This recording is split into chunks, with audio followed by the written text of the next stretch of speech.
And I mean, for a sense, you needed to decide what you wanted to do, Get this damn bug out of my ear. Is what? Is or it? whatever it is. That's right. You do have something stuck in there, don't you? Yeah, I think all of us do. Oh yeah, she stabbed something in our palm and it crawled up or did something. Yeah. Was that everyone, some- David? The mummy vibes. Yes, everybody on the first night when she stabbed that needle in you. Oh, yeah. I thought you meant the last session. No, it was the last session. Yeah, that was. Was that the first one? We've only played. This is our second time. For some reason, I thought it was twice. I don't know why. It does feel like it's been a while though. Well, I vote we lop off the. I vote we lop off the flesh golem's head, take it back to him, and get out of here. And maybe inquire about the bug issue. Oh yeah, definitely talk about the bug issue. But she did say that she would take the bug out as soon as we were done. Yeah, and that she would know when the deed is complete. Although although she didn't really specify if we were supposed to come back to her, I guess, or I assume she had told you to come back to where she left you in that first circular room. The music's picking up. I know. Hey, here's I'm here was trying my to decide question on what I want. Hey, y'all hear me okay? Yeah, we hear Thank you. Okay, good.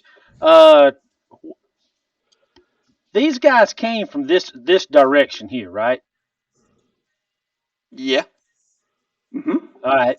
But now I don't know who's. I know who. If I remember correctly, I remember who went in that direction. But we talked about different loot that everybody got at the end, or that everybody found at the end of the last session. So we would have told them what we found. Right. Yeah, we would have found it, and we would have told them under the throne here, all that. Yep. But I was just going to say, if these guys came from that direction, maybe their headquarters are in that direction. It's just one room. Yeah. There's nothing else that way. It was just that is the headquarters. Yeah.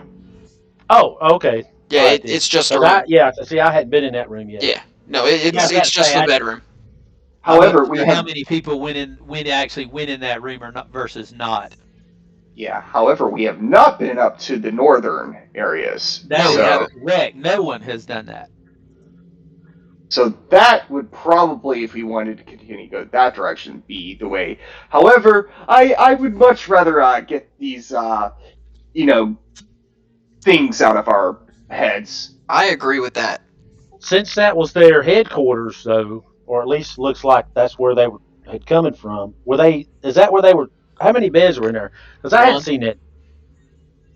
Okay, did you guys look under the bed? We did all that. The door's open if you're wanting to go in there.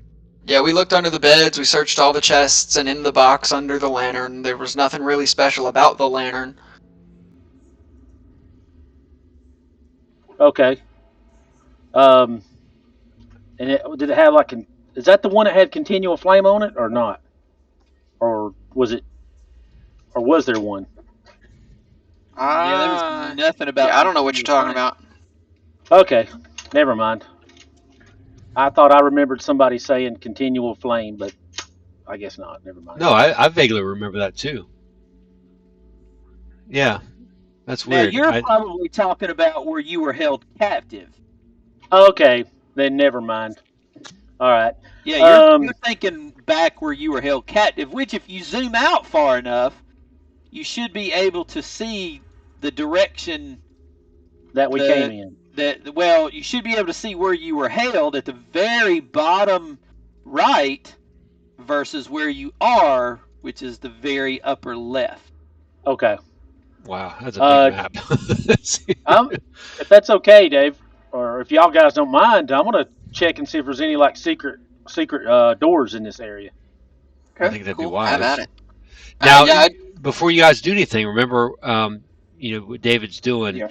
If you have the skill, you can give him assistance or advantage, and we have some rogues and I was gonna artificers. I was gonna give myself. I would guidance. rather see you guys work as a group to accomplish things better. Right. Then get into the habit of going, Well, he wants to check for the secret door. Well, now he wants to check. Well, can he bust the door down? Well, now he wants a chance to bust the door down. Right. Either do it as a group effort. I mean, and we'll do the group roll, which is half or more than your success, or offer your assistance for somebody with advantage, or provide yourself with something such as guidance or a crowbar, or guidance and a crowbar and assistance. Well, that wouldn't matter because advantage is advantage. It doesn't really triple stack. But you know what I mean. I'd rather see you work as a group to accomplish those goals instead of being, when it fails, then go, oh, I should have asked for advantage. Can so-and-so help me? And not after the fact. Yeah. Right, and that's what I was going to do. I was going to ask Reinhardt to assist me for advantage, and I'm going to give myself guidance. Yeah, that'd be investigation, right? Yeah. And I do have investigation, so that's a skill I can actually help you with. And that's the other caveat, is you have to have the skill in order to give you advantage. So yes, sir, I will assist you. Then yes, you can have advantage and guidance on searching this room for a secret passage. And that's the way, like I said, that's the way I want to see it. I would love to see it working that way as we go forward, because I just think it's better play than, and we're talking together, other than just saying, hey, I'm going to check this real quick. I want to try to make it go faster. However, do that is a more correct way. Yeah, that is a fantastic roll, but they're not. You search and feel the walls, and it is just a solid room with nothing, no passage, no nothing. Sounds good. You are exceedingly confident that is correct. What was that thing on the table again? A lantern. Oh, just a plain lantern? Yep. Just an old lantern. Well, it's worth something. I'm gonna take it. Take it. All right. It might get you 2 silver. Maybe 1 gold. Hey, John's here too. I heard him. So the question is, are you wanting to do more looking around, or are you ready to go back? Well, I want to get this thing out of my head, so... Yeah, I vote on go back. And I hear 2. I'm fine with going back as well. 3. Me too. 4. All right. Then if everybody is ready to go back, I'm going to grab your characters real quick and just whisk you back to where you were.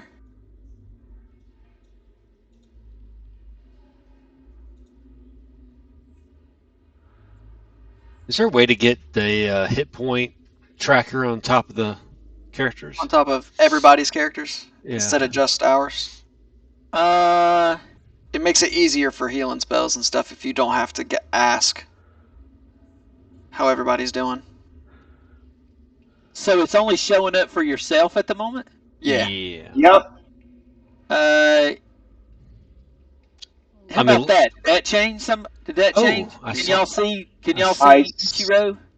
Actually, move away because you may be step covering away up from somebody. everybody.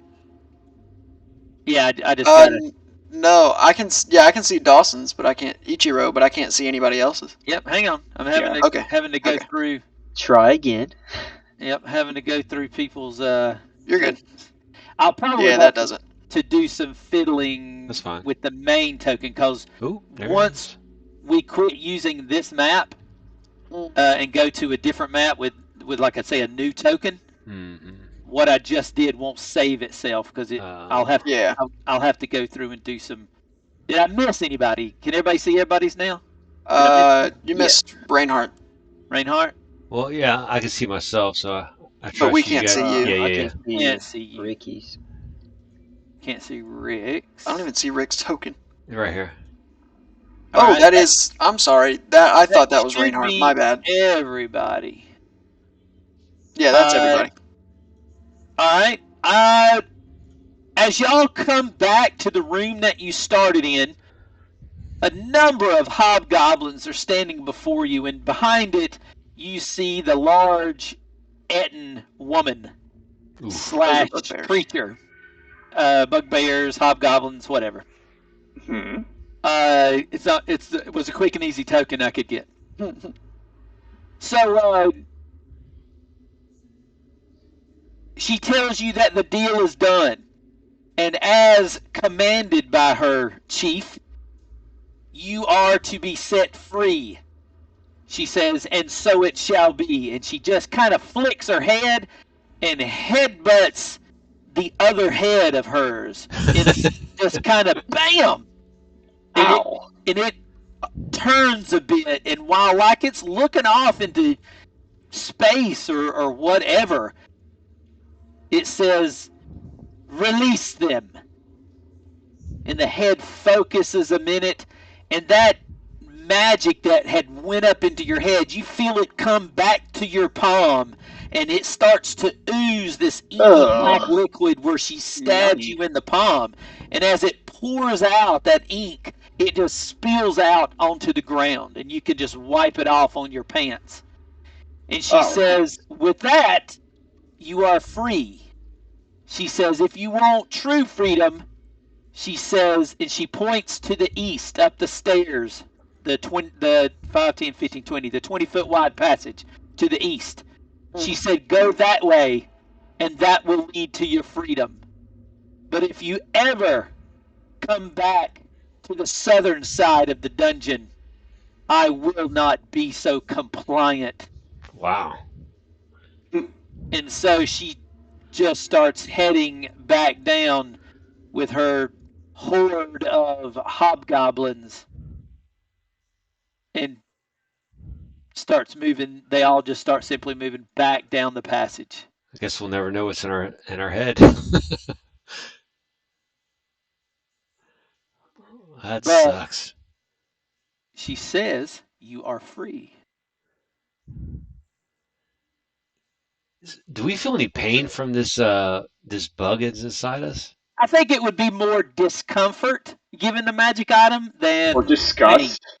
I think a lot of disgust to know that other head has been rummaging around in your head. Mm-hmm. I think disgust would be there, and I think discomfort would have been there as it went away. But other than that, you now find yourself still in the dungeon, but she has pointed out the way to leave. And the way to leave, she said, was that way? East. Yep. All right, cool. Well, I don't know about you guys, but I made good money fighting, and when I was fighting there, I wasn't getting captured and almost eaten. So I'm leaving. Yes, I think it's best to make a hasty retreat. I'm going to head in a rather brisk fashion over towards the east way. So the three of y'all just going to trample that skeleton? Is that what I'm seeing? Yeah. Is that a large guy? He looks huge. He is pretty big. The skeleton in itself is pretty big. But just to give you what this room was, about every 10 foot there was a 9 foot high, 4 foot wide statue that were each carved from different demons. Mm-hmm. Each one depicted in different poses. However, you do see a skeleton that looked like a rather large birdman that was laying on the floor. Large bird. He does not. His skull is not like a human, but more like a bird's. I believe. Go ahead. I looked at this. Yes, you did last vaguely. You didn't spend a lot of time because they were going north, and you were like, "Nope, I'm ain't hanging out here by myself." Yeah. The side of his head where his ears or his obviously birds don't have ears, but they're where they would hear from. I'm assuming it would be like a bird. Yeah. Be a hole. Is there anything like hollowed out? That maybe something was like burrowing out larger than it was put in? No, this skeleton almost looks perfectly intact and looking at your passive investigation, passive intelligence, whatever that's called. Right. If you didn't know better, you would swear somebody placed this skeleton here in a particular fashion. Like, nobody falls this way. It does look odd. I mean, it's pretty much clean formally, from all these people coming through and all this stuff. Right. And the more you look at it, Eddie, you follow his arm, and it seems to be pointing to the statue to the south. Aha. Well, guess what we're going to do, my friend Artificer? Hey, I see that too. Hey, let's check that thing out. So I'm going to cast guidance on myself and let's investigate this That's right. First, though, I'm going to check for traps around it, though. I like what you're thinking. Sure. You got sleight of hand too, don't you? Well, I have a half proficiency, so yes, I do. I was about to say, technically he does. But if you're checking for traps, that would be an investigation check, sir. So you're good either way. Sleight of hands would be disarming. However, you're still good. You fiddle with it, start checking out the statue, and the more you fiddle with it, you don't really feel like there's any kind of trap or anything on it. However, the only thing that really comes to mind is you can tell that this statue unlike the one that left and right, this one looks like it can be turned a little bit, like on its base. It's big, but like if you grabbed a hold of its arms or wings, like it would turn. The bottom looks to be separated from the base, unlike any of the others. All right, through my investigation, I'm gonna tell everybody, hey, looks like this thing might be able to turn. Let's get somebody over here can see if we can't. I can tell which way it turns? Yes, clockwise. Okay. I'm gonna say, hey, guys, so far so good. Who's the strongest around here? Because I know I can't do this on my own. Gonna need somebody with some strength. My rolls do not show it, but it might be me. I'm sure it's definitely you. It's 100% you. You got to get through these hard levels to get to the good ones, baby. And he used a crowbar for advantage to wedge it in there? No. Crowbar would not do anything to turn this. That's to open things, pry things open. I was thinking athletics. Put it between the legs and turn it that way to get leverage on it. It's a crowbar, not a 2x4. All right. Anyway, you got to realize this is a 9 foot tall, 4 foot wide statue. All right. I'm just gonna tap him on the shoulder and say, "Hey, good luck turning this thing." Good luck. What is that? Athletics? Yes. Okay.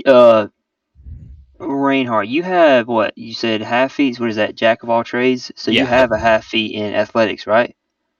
Actually, yes, and I also have it formally trained, so I will help you with this as well. Yeah. Sweet. That's what I like to hear. That's great, Mr. Helper. Yeah. Most help actions given in one campaign. Yeah. I can see his statistics page is watching that one just count up.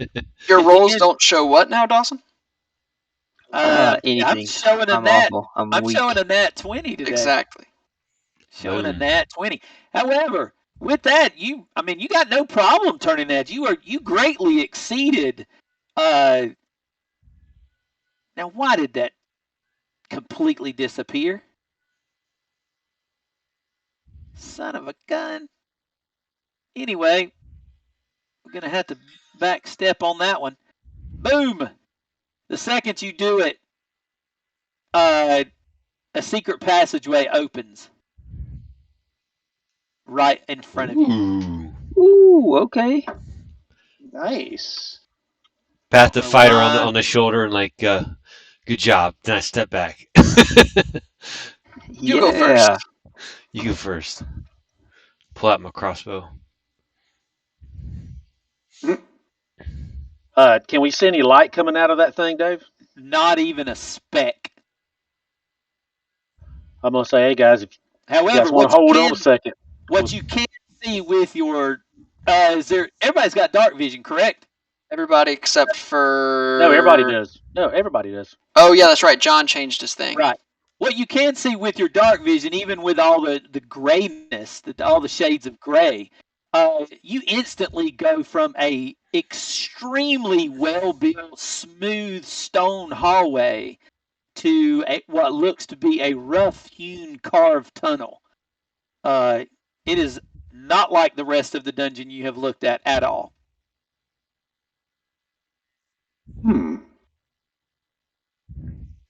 Yeah, that is peculiar. I'm gonna say this is very suspicious. This is either much newer by less skilled craftsmen, or much older.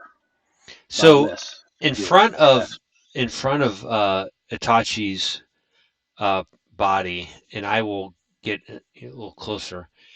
Does it look like it's from dust and debris, like it's well traveled? No, this does not look well traveled at all. So we have to think to ourselves. However, you are shocked to see this dungeon is eerily cleaner than you would have ever thought. Is there some dust and some things? Yeah.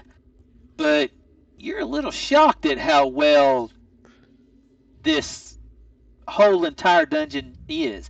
I mean, not just the floors and all that, but like the doors. I mean, they're all just massive wood doors that are bolted and done in steel plating with handles. I mean, it's in some amazing good shape. Yeah. I'm trying to figure out. I mean, it's curious, but we have also something crawling around in our heads right now. No, not anymore. No, not anymore. That came out. Technically not anymore. They pulled that out. Okay. Man, David has some shenanigans. Mm-hmm. Yeah, my dad's got some stuff left for us. We're good. Residual effects. Yeah. I mean, everything can get pregnant. I mean, come on. My brain can get pregnant. I'm taking anatomy right now, and I guess it's because we haven't got to the reproductive system yet. Yeah, of course it can. Just change your pronoun, you'd be good to go.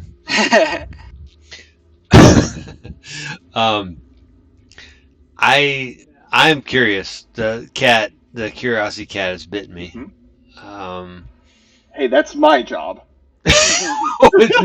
no pun intended, Percy, not at all. I'm curious if there's more payment and rewards on the way out. And plus, maybe our former captors did not know that this existed. I'm game. I'm surprised they would keep a skeleton pointing in this direction, but maybe they just didn't realize it. Yeah. I'm game to keep going, though. Yes, but I think we should all proceed with the utmost caution, investigating as we go along. Yeah, probably. Fair enough. All right. If you guys want me to go ahead and scout it out a little bit, I can do that. Yeah, I can as well. Since I think we got a rogue too, Percy. Yeah, I'm also rather stealthy. Well, let's go on in and check it out. Yeah, I think the only one who's not is Itachi, right? Yeah. Well, let's do it then. Who wants to lead the way? I think so. David can figure out stuff. I'm about to say, whoever. You want me to go ahead, or what are we doing here? It looks like Skippy is going first, so line up behind Skippy. Yeah, sure does look. Why are we going down this secret passage again? Because why not? Yeah, fair enough. I think all three of us went in the same square. I think you're right. I think everybody piled into the one same square. Let's see what happens here. Look at there! Oh, wait. There needs to be an option of not being able to place them on top. Yeah. Alright, so this looks like Our marching order: Cat, Percy, Skippy, Kenai, Itachi, Reinhardt, and Bohannon. So obviously stay behind or whatever the person, because you can only, this is a very tight tunnel. Percy, you may move at your leisure. All right. I am going to, as I go along, be just on the lookout for traps. I guess that'd be like investigation, or if you're moving along and trying to check for traps, yes. Yeah. I'll move it like half movement, so yep. I'll move back and just let's see, investigation. Well.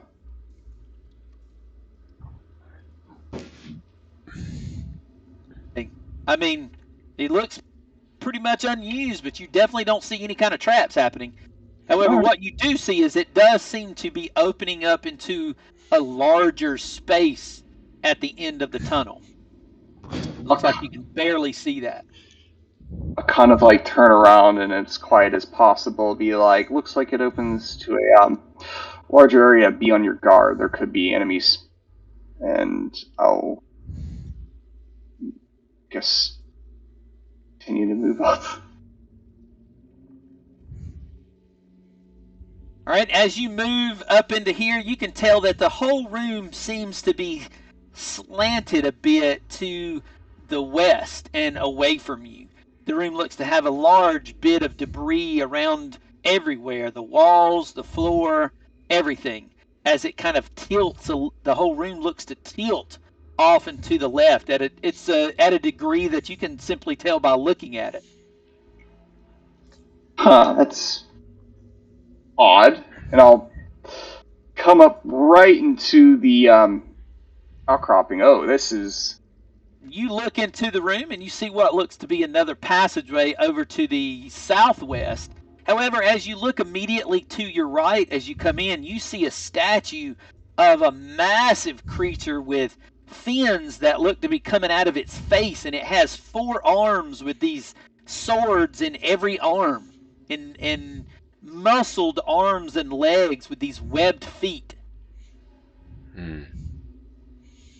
Young T. Maybe. Oh, Kotoa. Holy crap. I think I'm going to give one more investigation roll as I wonder, like looking pretty much like right in front of me just to see if there's anything that's going to go off if I step into this room. Okay. Well, I run up and push him in. Whoa! As I like topple into the room, being shut behind. Yeah, I'll stumble in 5-ish, 10 feet. I was kidding, but that'll work. No, I let's go with it. Yeah, he's got cat claws. I can't breathe. Lands on his all fours. So you get into the room, and you, like I say, nothing really changes. You see that this massive statue is kind of in an alcove, just to the north, with what looks to be possibly another passageway off to the south. However, now that you've gotten in here and you've gotten a solid look, you pretty sure that right in the chest area of that statue, I think you see like a purple glow. There's a little bit of a hue to it that's not painted in any way. It's almost glowing purple a little bit. My favorite color. And I'll kind of motion to everyone to like move onto the room. And it's like, you might want to take a look at this. Wheeze by ya. Oh. All right, everybody starts to notice this, obviously, too. The whole room seems to be tilting toward the statue and to the west. It's not a massive incline, but it's enough to notice. So if water was on the floor, it would flow that way? Correct. If you was to put water or a ball bearings or anything like that, it would all want to roll to the left. Like left and down, or?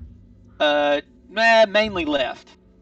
It's not tilting south, north, or west. The whole room is tilting. I'm sorry, east. It's tilting to the west. So it would mainly roll to the west. Okay. Would it go south? Maybe, but it's not tilted that way. Gotcha. Let's see.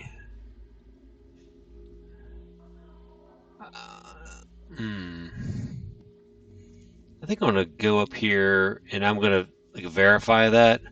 I'll take a little bit of what you verifying?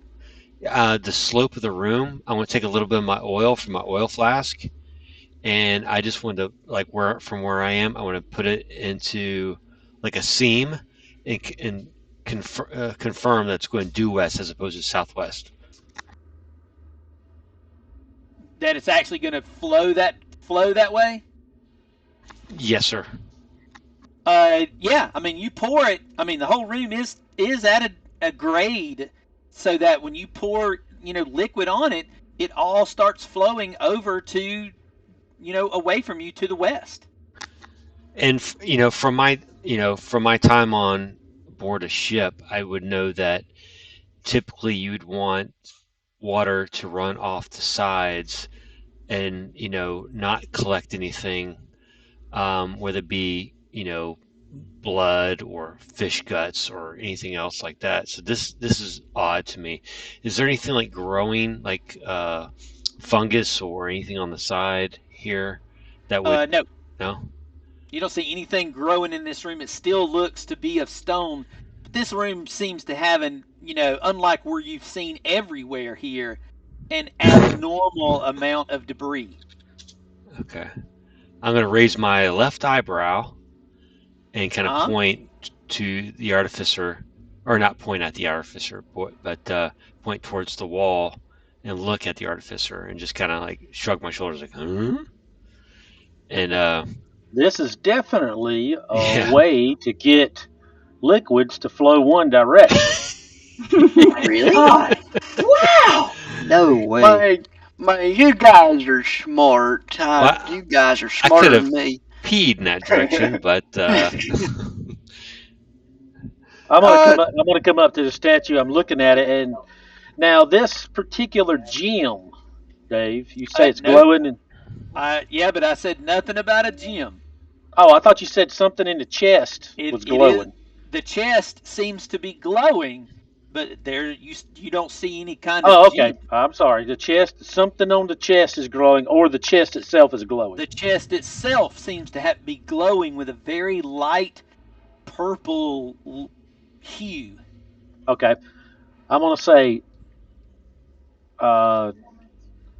Does anybody know what this creature is? I don't have it, but I could. I don't know what kind of check that would be to see if I even know what it is. Dave? Or is that nature or arcana? That would probably be nature. I don't got it, but I can do it. I can roll it. That would be a nature check. The Reinhardt can roll it. I have and I can give him guidance. Yeah, I have history, and I have both history and nature. Yeah, we can do that. Yeah. I'll do, yeah. So if you want to give me guidance, that might help. All right, guidance is yours. Okay, cool. And does anyone else have nature to give him advantage? No, I don't. I got +1. Okay. I have -1. But do you have a proficiency? But I don't have a proficiency. Yeah. Then it won't matter. Yeah, that's what I was asking. Yeah, so I'll go ahead and just shoot, and I'm going to roll a die for. Oh crap! I may not need it. I'm going to roll it anyways. Not really going to need it. Man, ooh, 24. Man, you got max. You recall reading about this particular underwater dweller. They were called the Sahuagin.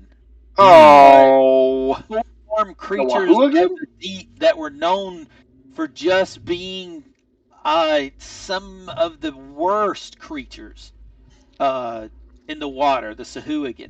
Mm-hmm. They were known for their evil ways. Turn around. I don't want to do it. Turn around. I'm not playing Saltmarsh again. I want to do it. As you were standing there, Reinhardt, looking at it, trying to decipher in your head what this thing was, you're pretty sure that you see screw threads on its neck, as if its head would spin and unscrew from its torso. Oh wow. Okay. I turn to the party and You see just a big enough gap that as you're looking at it, it's almost as if someone started to unscrew it and then stopped, or started to screw it back on and then stopped. Okay. I'm going to tell the party that the Sahuagin we encountered off the coast of Choltz about 3 years ago, and very tenacious. Off the shallow waters off the coast, they pushed us into deeper sea where we eventually repelled them. But if you see right here, and I describe about the neck region, it looks like it's been purposely placed here, and it's halfway either tightened or halfway loosened. And I point the bolts out, sticking out. Well, it's not any bolts. The whole head looks like it might have a screw bottom. And like somebody was either spinning it one way or the other to screw it onto the top of the statue. Okay. Maybe or there's something inside of it. Yeah. So I see the threads. Yeah. Yeah, you see the threads, basically. Gotcha. As you were looking at it, pondering, rubbing your chin, I have seen this creature before, but that neck thing don't look right. Right.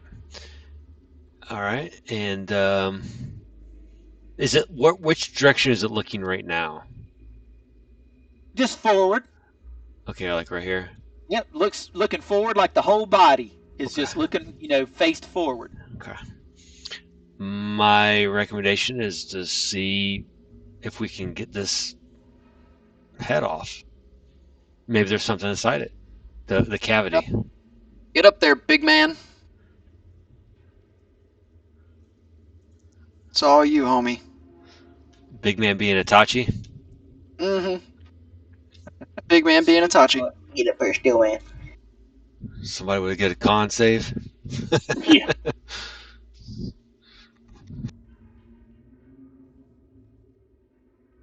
I'm trying to find what's that button you can do it where it doesn't lock on and auto lock to a square. I thought it was shift. It's alt. If you want it to move like off of a particular. I thought it was shift. What are you doing? Climbing on top of his head? Yeah, pretty much. Trying to spin around like on top of its head? And sit on its shoulders and just trying to get up there and spin it around. Well, all I need from you is an athletics check. Is this something I can get help with? Or is it like it's too high to have help? Just be you. Okay. All right. I can still give him guidance though, right? No. Well, yeah, technically, because you could touch him before he got up there. Okay. Then I'll take that. Yes. Ooh. Boom! You screw that head, and it starts to spin it. You don't have any issue with that. And all of a sudden, that head just pops off the top. And about the time it pops off the top, I need you to make a DC 10 intelligence save. Oh, I got a lot of that. Okay. You are going to make it, so you're going to take half of this. So you're going to take 5 psychic damage as this gray ooze just bubbles up out of the neck hole. And as we do that, I think I cleared it out last time. So if you would like to click, we're rolling initiative. You are right on top of the gray ooze, Dawson. Yeah, sometimes I feel like we should just leave well enough alone. Where's the fun in that? I'm going to put just a little bit of space between the two of you.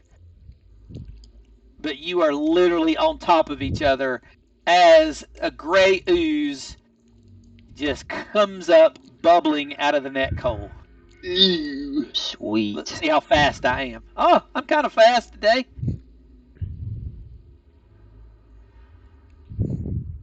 Well, the ooze is faster than the rogue.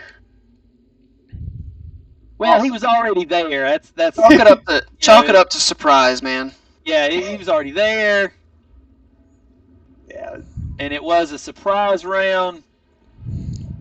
So, Kenai. Yep. You see this gray, sludgy ooze just start coming up out of the neck hole.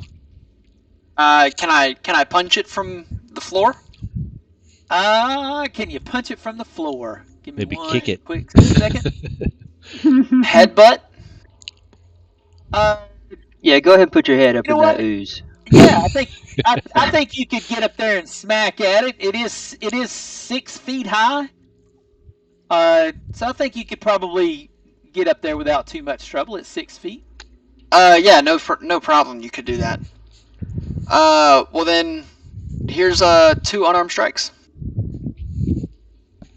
1 unarmed strike. Yeah, 1 arm strike. Just remember that your next one will be at disadvantage. There's your 9. 9. I will take that. And 9. then back to there.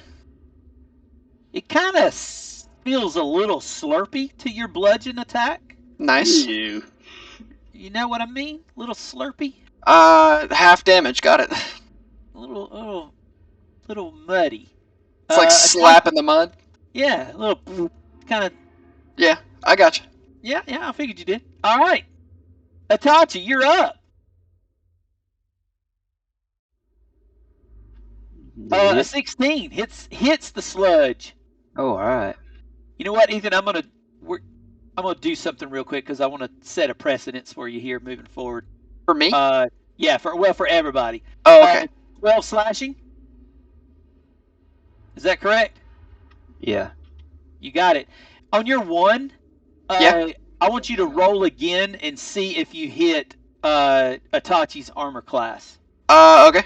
Because he is directly in your path. However, you are going to miss everything and still retain the disadvantage. Dang. You failed a critical fail. Yes, he did. That's amazing. I should make him take damage somehow, like he fell on his crick of his neck or something. Yeah. I'm so good. Does an 8 hit? An 8 does not. Okay. Bohannon, you're up. So Bohannon's gonna look at this thing real quick, and then he's gonna go for the gun and take the gun out of its holster. He's gonna be like, wait a second, and think, I don't think this is gonna work. So he's gonna put it back in his holster and take a firebolt and see if he can throw a firebolt at him. A firebolt, gotcha. Yeah. Little handy backup. Boom! That's a hit. Give me some fire damage. 4. Whoop. Ooh, yeah. Yeah. Burn. What else you got there, Bohannon? Anything else? I think that's it. Skippy! Alrighty. Well, I am going to, with my hand crossbow, Yep. I'm going to shoot it.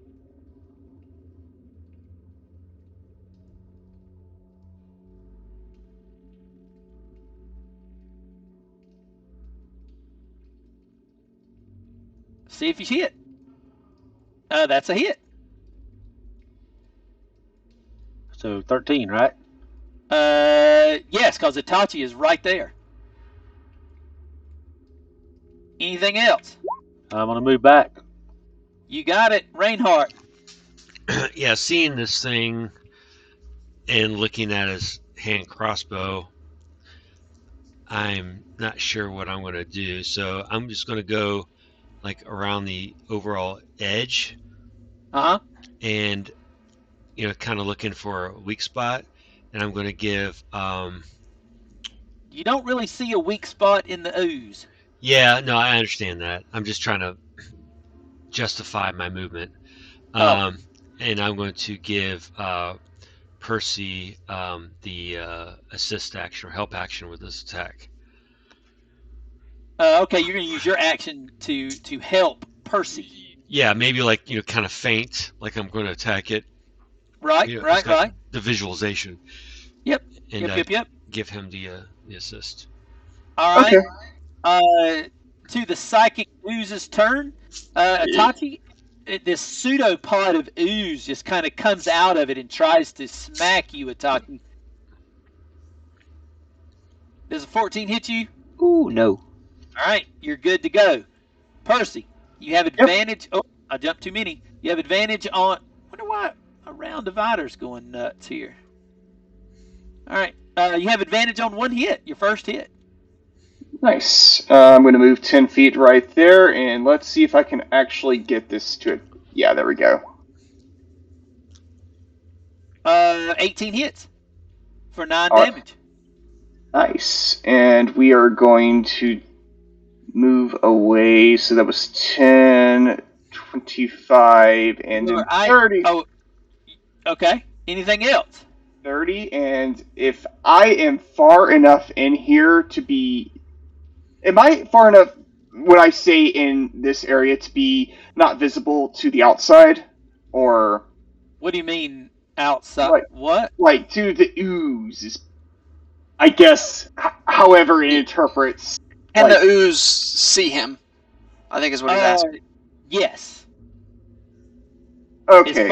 As far as you know, it has no eyes, so it has to be sensing with some other ability. Okay. So the hide action would not work in this instance, correct? Well, no, you can still hide, but it might... I was about to say, I'm not going to reveal what it's doing, but... I mean, you can still pretend, you can still hide and think you're hiding. Yep, bonus action hide then. Yeah, have at it. 16. Round 2 is going to be Kenai. However, Itachi, you realize that as you hit that thing with your glaive, it is currently dissolving part of the metal in that glaive. And from this point on, your glaive will do -1 to damage. As it seems to have corroded the metal. And that's just from hitting it, or for standing right next to it? That's from hitting it. Same for your sword. Percy, Oh, everybody else, I think, did different things. So at the top of the round, you notice that your weapons are corroded a little bit. Oh, this isn't good. -1 to damage. Kenai. Okay. I'm going to run up to it. Here. Yep. Disadvantage on the first hit. Yep. 18. Not going to matter. That's going to hit. 14. Spaloosh. What else you got? 14. To hit. Yep. 14 damage, you mean? No, that's to hit. Oh, I'm sorry. 14 still hits. Okay. Then you can have 11 and 10. Does this mean his hands are dissolving now? No, it only corrodes metal. I guess you could say my brass knuckles are corroding. The flavorness. True. That's true. Since you do wear that as flavor, you would notice that the metal on them is corroding. But it is truly just flavor. Yes. So flavor-wise, then yeah, if you hit it with anything metal, like the guys that shot arrows and bolts, you don't see the wood dissolve, but the metal tips, like any of your ammo, you can't even recover half. If it's metal, it's dissolved. So you would see that coming off of there, as well as the swords and well as the ammunition that was used. Anything else? No, that's it for me. Itachi. I'm gonna use a bonus to give myself fighting spirit. Huh? I'm using a bonus action to give myself fighting spirit. It's one of these things where if I want to do it, I need to do it at the start of my turn. Yes. And it will give you advantage on your attacks. Yes, and 5 temporary hit points. Yep. And then I'm going to hit with it again. I know it well. Have at it. I do advantage. Too. 17 is a hit. 8 damage. That ooze just suddenly sloss off the top of that statue and just kind of, what's the right word? It oozes to the ground and just splats on the ground. Yeah, it quits moving and doing anything as it just oozes off the top out of that neck hole and then falls onto the ground. That sound is freaky. And with that, you find yourself with no enemy. You said it oozes out of the neck hole?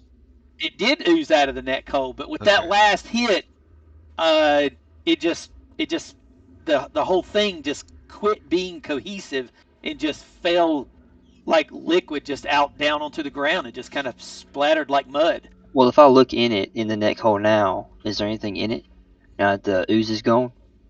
Actually, yes. You look down in the neck hole, and you find are able to pull out a total of 80 gold pieces. Hey. There you go. Nice.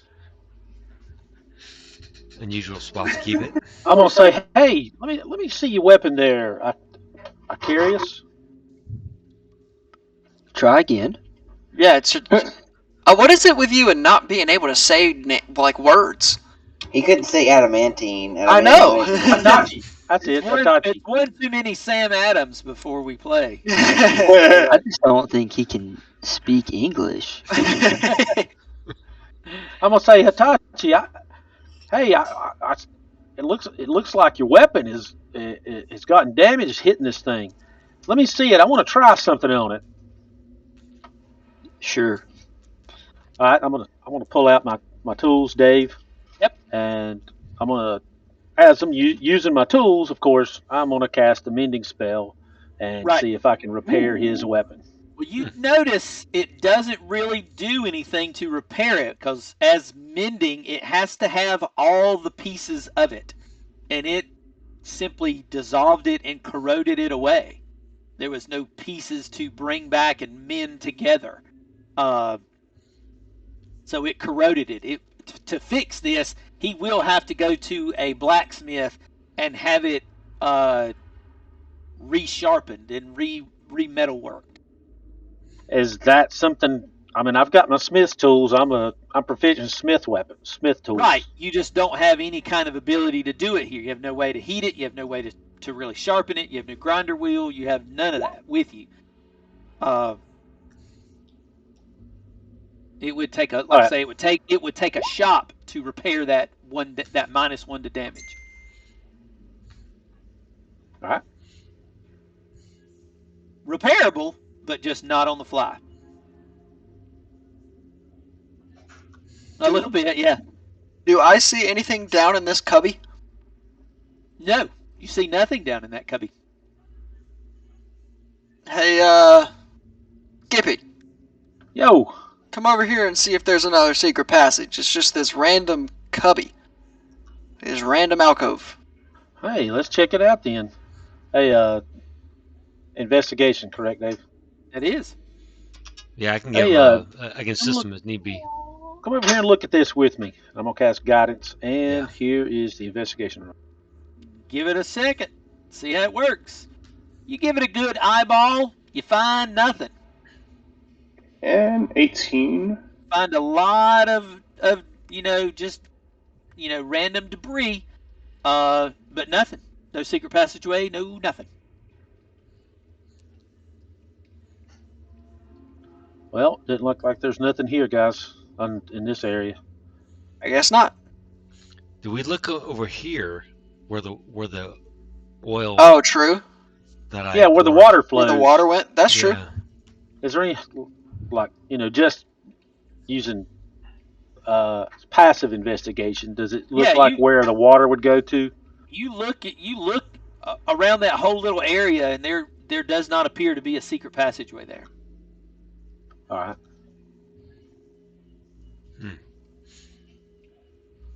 That's interesting. Well, I reckon that's it. Where would the water flow, though? Did it disappear? Yeah. So because I was actually asking where the water, if there was like a hole in the ground or anything. No, there is no hole in the ground, and the liquid he poured just went against the wall.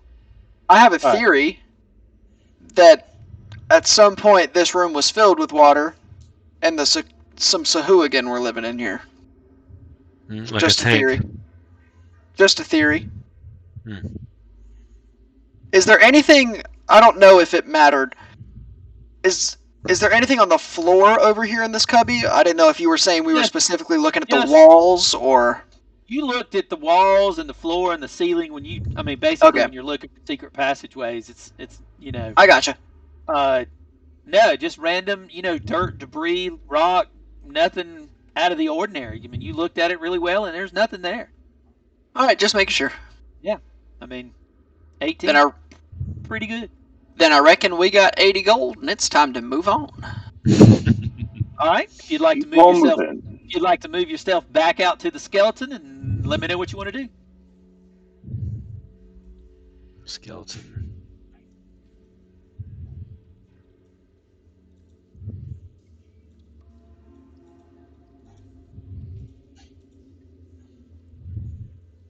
I'm gonna move myself down here to this corner.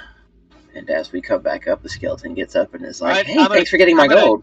I'm gonna catch you real quick, Ethan. Okay, that's cool. As you start to move down the hallway, you hear the faint whistling sounds of wind coming from the north. From the north? Like the north. Something catches your ear, like that's coming from the wrong direction. That should either be coming from ahead of me or behind me. Like coming out of the wall? Yep. Why am I hearing that from the wall? Hey, Skippy. We gotta get out of here. Yeah, I'm come here. You feel that wind? Or you hear the wind? He doesn't unless he wants to try. Well, yeah. I mean, does passive investigation do that? It'd be perception. This would be perception, and your 12 does not get it. All right. However, a 14 does. Well, so I have to do an active perception then. That would have been correct. However, he has pointed it out already. I mean, once he points it out, do I hear it? Checking now doesn't matter. Right, but once he points it out, I hear it, right? For the lack of a better word, sure. Check and see if there's a secret passage, like right here, maybe a hole in the wall. Something ain't right. That shouldn't be happening. All right, let's check this thing out. Yeah. Hey, seen him do this before. Let's see if we can see anything.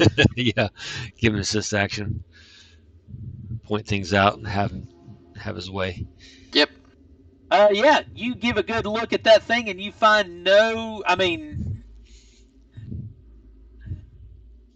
real solid wall there. You can tell that wall is almost fake.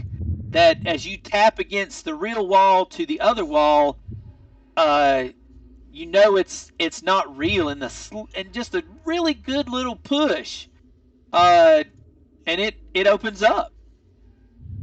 Look at there. Wow, this place is filled with secret rooms. Not much effort at all. Oh, it's a big room. Other than the fact of how it was hidden. So you open it up, you give it a good little shove, and it opens up into a rather large room.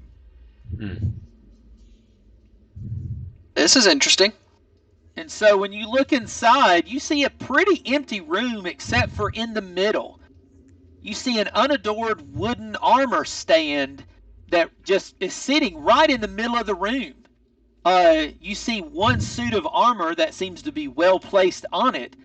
However, you see a faintly glowing longsword that looks to be stabbed into where a suit of armor should be.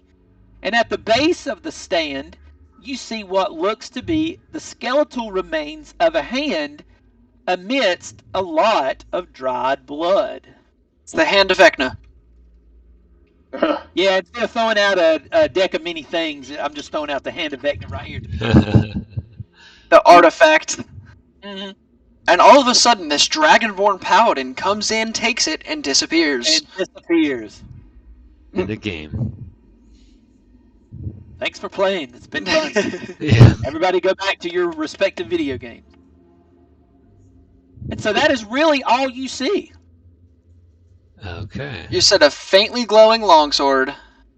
You see an unadorned wooden armor stand that rests in the middle of the room.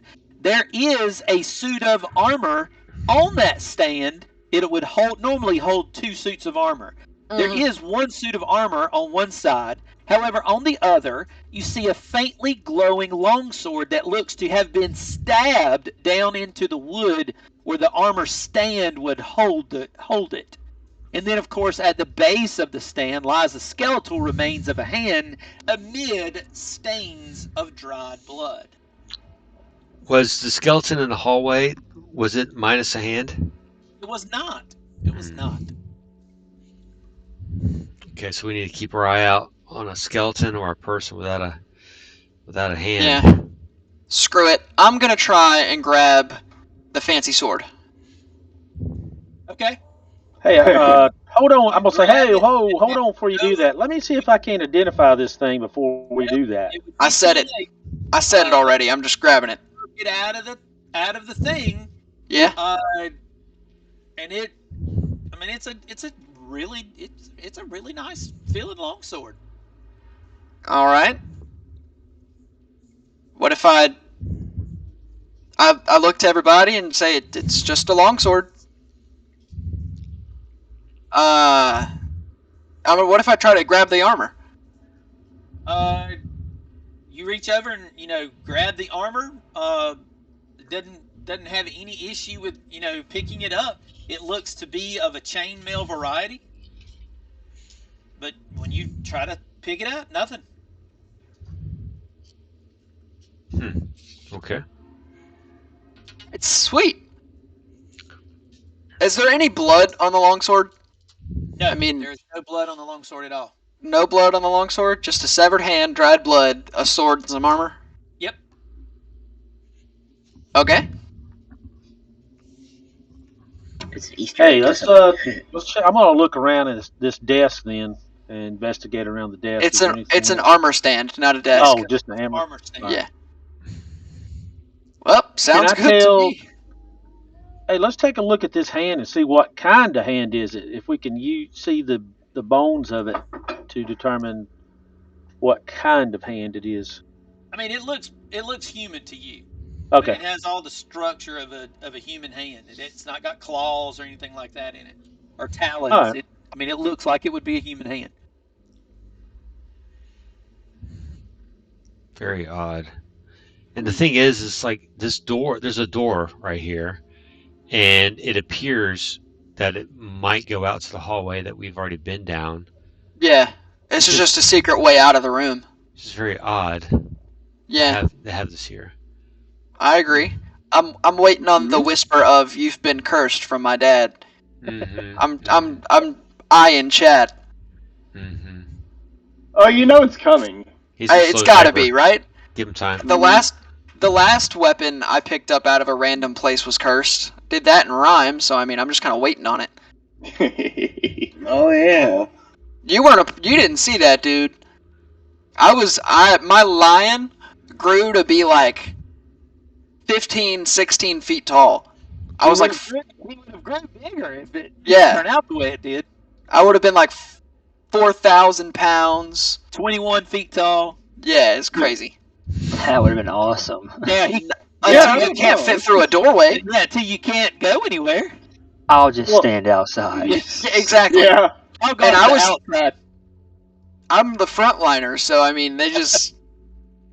I thought you were That talking might about the come one in time we handy. were in the cave and the rhyme. Oh, I didn't even think about that. How's he getting out of the cave?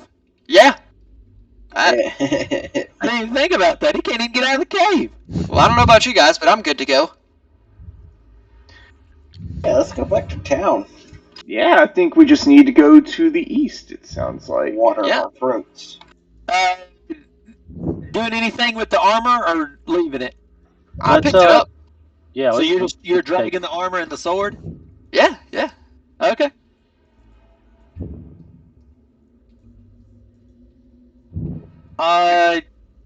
Again, back into the smooth hallways and what you were used to and seeing in this other place. You peer around the corner, and the tunnel goes down and then cuts back sharply to the north. Alright, I'm gonna move down towards the end of the next tunnel.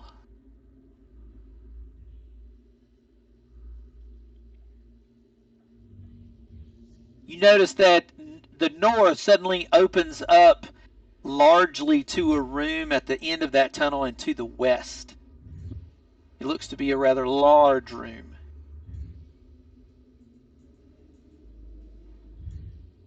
Yes, it does. When you walk into this room, you notice that there is no exits anywhere. However, you seem to be in an extremely at the bottom of an extremely tall shaft that seems to go straight up. You can see light way ahead of you and some type of mechanism that is at the very top of it. There is a thin layer of sand, unlike anywhere else, and it just kind of covers this floor. However, all along the walls, you see dented, rusty shields that just are almost like someone hung them there in decoration. And the shields are all along the wall, and they're covered with various types of almost like charcoal graffiti where people have written various names everywhere. And these names are in common? All kind of languages. I mean, if you read language, you can eventually find one in a language that you read. A lot of common, a whole lot of common. In my, but they're in almost every tongue there is. In my backstory, I came through the yawning portal. Does this seem like the place that I came down? It sure does. I missed that in your backstory. Yep, I came down the yawning portal. Then if anybody else... didn't we all come down through here with our teams? No, you can enter Undermountain in a lot of different There's ways. A bunch of different ways. Oh, okay. I missed that in your backstory if you did. So it's a very small spot, but yeah, I did. Yeah, you recognize that, this is where now that you look at it, holy crap, this is where you actually entered. Would I have been told how to get back up? Like what to do? No. No one's ever got I don't. Well, yeah, you probably would have. You probably would have been told. You know that every 30 minutes a basket is dropped. Mm-hmm. And it'll basically pull you back up to the yawning portal. That's not as fun as what my guess was, but that works. So it's a rotation of about every hour. I guess. So we gotta wait. Well, in that case, hey, let's. I can cast identify. Let's identify these items here. Yeah, we've got two things I think that need to be identified, written down. There is a fancy scimitar and a glowing longsword. It is a scimitar +1, a longsword +1, and the armor is chainmail, and it's just chainmail. Okay, cool. That's pretty impressive, actually. You ain't kidding. Mm-hmm. Chainmail. Looks around. Yep. Just regular chainmail. Yep, it is regular chainmail. Let's see, that's a medium, isn't it? Or is that And heavy? no, chainmail's heavy. Heavy, yeah. Not for me. None of that is for me. Nope. Scimitar, though. Nope, not for me.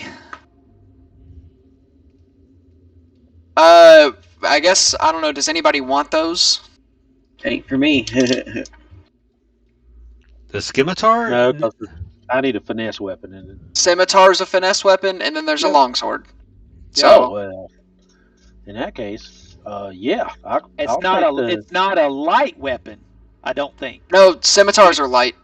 Is it light and finesse? Yeah, or it might be light. It might be light or finesse, but it works. I think it might be rapiers that aren't light because rapiers aren't light. I know rapiers aren't, but they are finesse. Yeah, in some situations you can't use a rapier to two-hand because it's not light. Yeah, like you can't use two rapiers because the rapier is not considered light. Well, I could take that. Take the scimitar then, if no one else can use it. Does nobody else want it? Because at that point it'd be a roll-off for who gets it. That does less damage than what I currently have. So okay, it's magical though. Do you want it? I mean, I don't want to throw that out there just because you're saying no, Brandon. But a 1d8 rapier actually does about the same damage as a 1d6 scimitar +1. Yeah. Well, I have 1d8 +3 for the rapier. But your +3 is only because your dexterity. It's going to become a +4. It's going to be a 1d6 +4. Because it's finesse and light as well. This is a 1d8 +3. And it's magical. So you take that. But if you don't want it, I mean, if you don't want it, if you don't want it, don't take it. But damn, if you were looking at it strictly damage-wise, it does the same damage statistically. Yes. But more importantly, and you can hit magical creatures. Yeah, and mine's already magical. I've got him. Mine's imbued. Okay, yeah. What type of scimitar did you say it was? +1. Scimitar +1. All right, give me 1 second. I'll add that to my gear. Yep. I guess, Ethan, if you're making note of all that stuff, just say that I have it. That's what I'm doing. All right, cool. And if nobody wants the longsword, I guess it'll just sit here. I'll carry it just because if it comes to where I need a magical thing, I'll use that. All right, well then, that'll be the only magical thing I have. That's cool. Then put that in your inventory. All right. All right. You hand that over to Itachi, and it instantly teleports back to your hand. Oh, that's cool. Oh, neat. I guess I get the fancy longsword +1. You gave it away, and it instantly disappeared and just reappeared back in your hand. That's cool. I guess that is neat. I'm not going to ever use it because I can punch as hard as a longsword, but that's cool. Well, now that you have it, you realize that the sword don't like the idea of you not using it. Damn it! Crap! Here we go. Again, I kind of saw it coming. You can feel that the sword doesn't like that idea. And not only does it not like that idea so much that, like I say, it will teleport back into your grasp for you to use it. The curse, do I want to use it, or does it make me use it? It seems to. You haven't gotten into a fight yet. Okay. It seems to tell you, you better. Damn it! I would love to have that if I had No, you don't. If I had my paladin guy, you know. No, you don't. Cursed weapons suck. No, you don't. It's fine. Because eventually it's gonna make me cut my hand off. I can already feel it. Oh, that's what the hand was for. Oh my god. Okay. That makes sense. The hand before. I Somebody else cut a hand off. I kind of want to try something, so I hand my scimitar off to, like, someone else in the party, just whoever. I'm like, here, hold this for a second, just to see if my item is cursed as well. I'm no, good. The scimitar you found earlier was not off the bandit.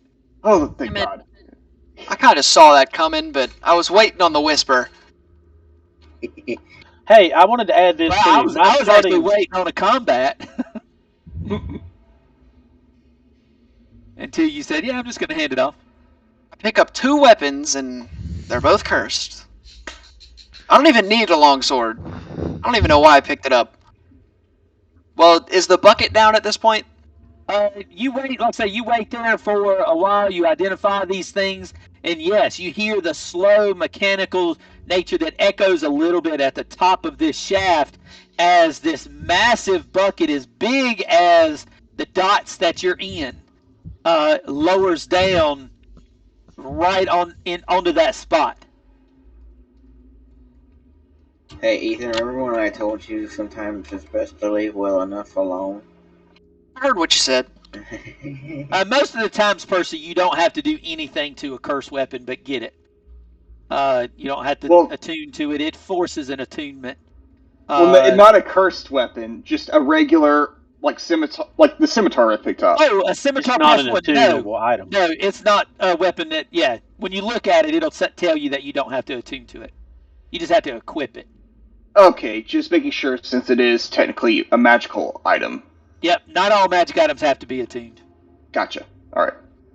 And most of the time, plus regular plus weapons don't have to, just like regular plus to armor doesn't have to. Now, you start getting into +3 and some +2, some of that stuff requires attunement. And if it's got extra abilities, like I think a sword of wounding is +1, but you gotta attune to it because it does extra stuff. However, though, Ethan, you find you cannot let that sword go out of your grip. No matter what you do, you put another sword in it, and it instantly kicks that sword out and makes way for itself. Can I sheath it and it be chill? No, it won't. It does not like to leave your grip. The minute you try to let go of it, it teleports back to your hand. Okay, Sweet, well, this is gonna be funny when we get to town. Yeah, knowing the rules of Waterdeep, I'm gonna sheath it, but I'm not gonna take my hand off of it. That is correct. That it works as long as it stays in your hand. Whether you rest your hand on the pommel or on the hilt or whatever, it doesn't try to jump into your hand. Yeah, that's cool. I'll just rest one of my hands on the pommel and go see a cleric or something. And so, everybody jumps into the bucket. I'm going to put everybody's tokens together here.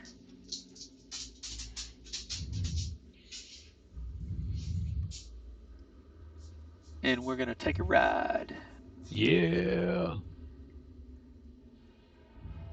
For some reason, my tavern music ain't playing, so we're just going to cut that. And we're going to put y'all, as you rise up from the depths of Undermountain, and you just get closer and closer to the top, the sound of music just gets louder and louder.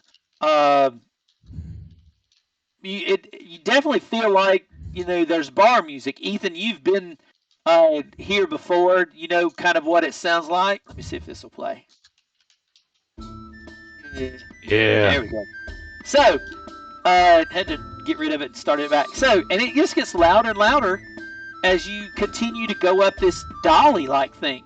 And so, as it starts getting to the top of this massive well and it opens up, you basically see this. Let me get you jumped over. You were down here at the bottom.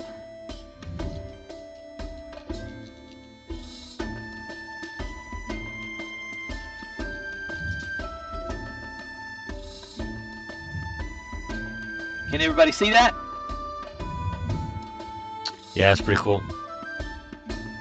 You come up and people just instantly start cheering as you come up out of that. There's people around this whole bar. They just turn their head, and in shock and a little bit of awe, they just start clapping and woo, survivors! Oh! And it's just this crazy toasting and a round of drinks for a minute or two as you come up out of this pit, as if they've never seen you before. The man behind the bar just says, "Adventurers, we have another round of news that have survived the depths of the Underdark. One round of drinks on the house." Nice.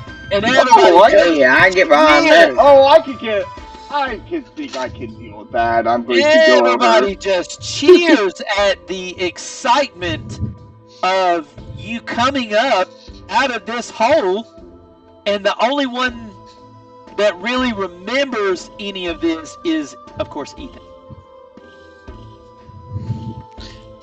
Oh, because okay. Smile and wave, boys. Smile and wave. But hey, what's Helios doing here? Do what? You don't like the fact that I use Helios' name? Yeah, I'm surprised.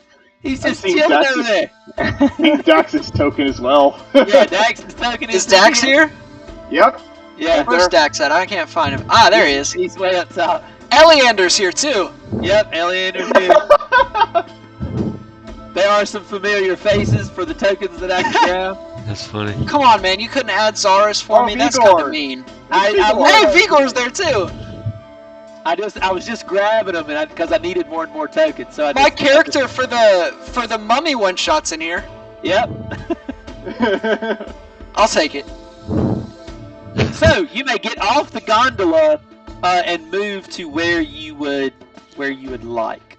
So as the applause dies down,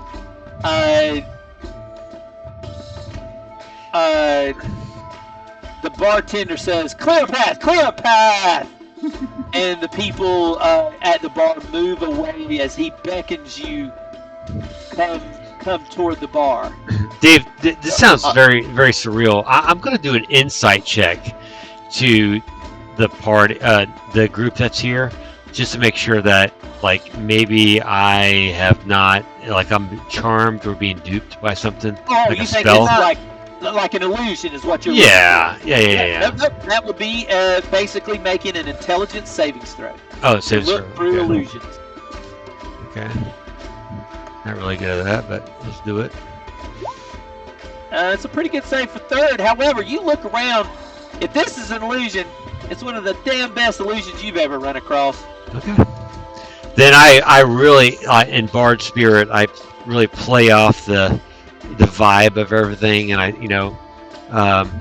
I pretend like I'm taking my sword out, like sheathing it like in the air, and like, yes, we fought many of orc and goblin to get to where we are now. The green dragon we tiptoed past it, and here we are. Alas, we've survived the depths. Hurrah! A number of people that hear you in your vicinity or are still paying attention versus going back to their own conversation. I mean, you do get that round, that roar of applause, like, really, woo! I'm digging it. Amazing success into the mountain. Take my revolver out, start firing shots in the air. I do a couple flourishes, like a sword fighting, pretending like not hand on the weapon, like I'm slashing something, my bard fashion. Right. It continues to get that bit of applause. As you get people that probably right there at you that moved away from the bar. What did you find? Did you find anything amazing? What did you fight? A green dragon, really? Like, they want to know and hear your story. As you are talking and chit-chatting about it, they want to know and hear it. Yeah, so I go into full out. Done. Yeah, we tiptoed past the green dragon on our way out that was being held captive by orcs and goblins. And it didn't hear you? You snuck by it? We flew by it. You flew?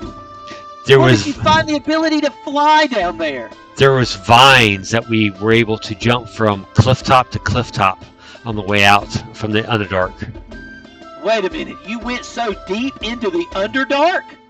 I didn't even know Undermountain touched the Underdark. Well, it's very difficult to understand geography down there, but I think we were deep enough to feel the depths of hell itself. Unbelievable. It is, isn't it? Unbelievable. There's going to be a lot of talk about this going all the way to the Underdark. That's amazing. Did you find any drow? Like, no. Rumors that a Spider Queen is there. No, actually, we got out by the nick of time just to come up to tell our tales to you. Yeah, just throw me out a deception. Yeah, we could do that. Wish my could I give artificer him friend help was action here to kind of because I'm also a very very charismatic person. But you are not into his show, I don't think. Fair enough. 16. Yeah, I think you are at the bar and you're not into his show. However, it's a good lie. It's a good fib he's spinning over there. I mean, you're definitely getting the people riled up and interested in your story. But as I do realize my story is kind of might be a little bit more hard to bolster up, I do lower my volume to those immediately around me, so it's a little easier to control, if you will. And I do say, friends, if you want more, you're going to have to fill my cup. And if you look right here, I am empty.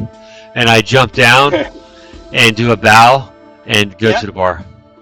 Okay. You get to the bar, and the bartender looks to be a very well seasoned individual. looks to be quite strong. He says, I'm not sure that I've really met any of you. He says, I am Durnan, the owner of the Yawning Portal. I think I do remember you going down the hole, and he points at you, Kenai. He says, I do seem to remember your party going down the hole, but you didn't go down with these people. What happened? Me and my party, at first we didn't fare so well. Well, they didn't fare so well.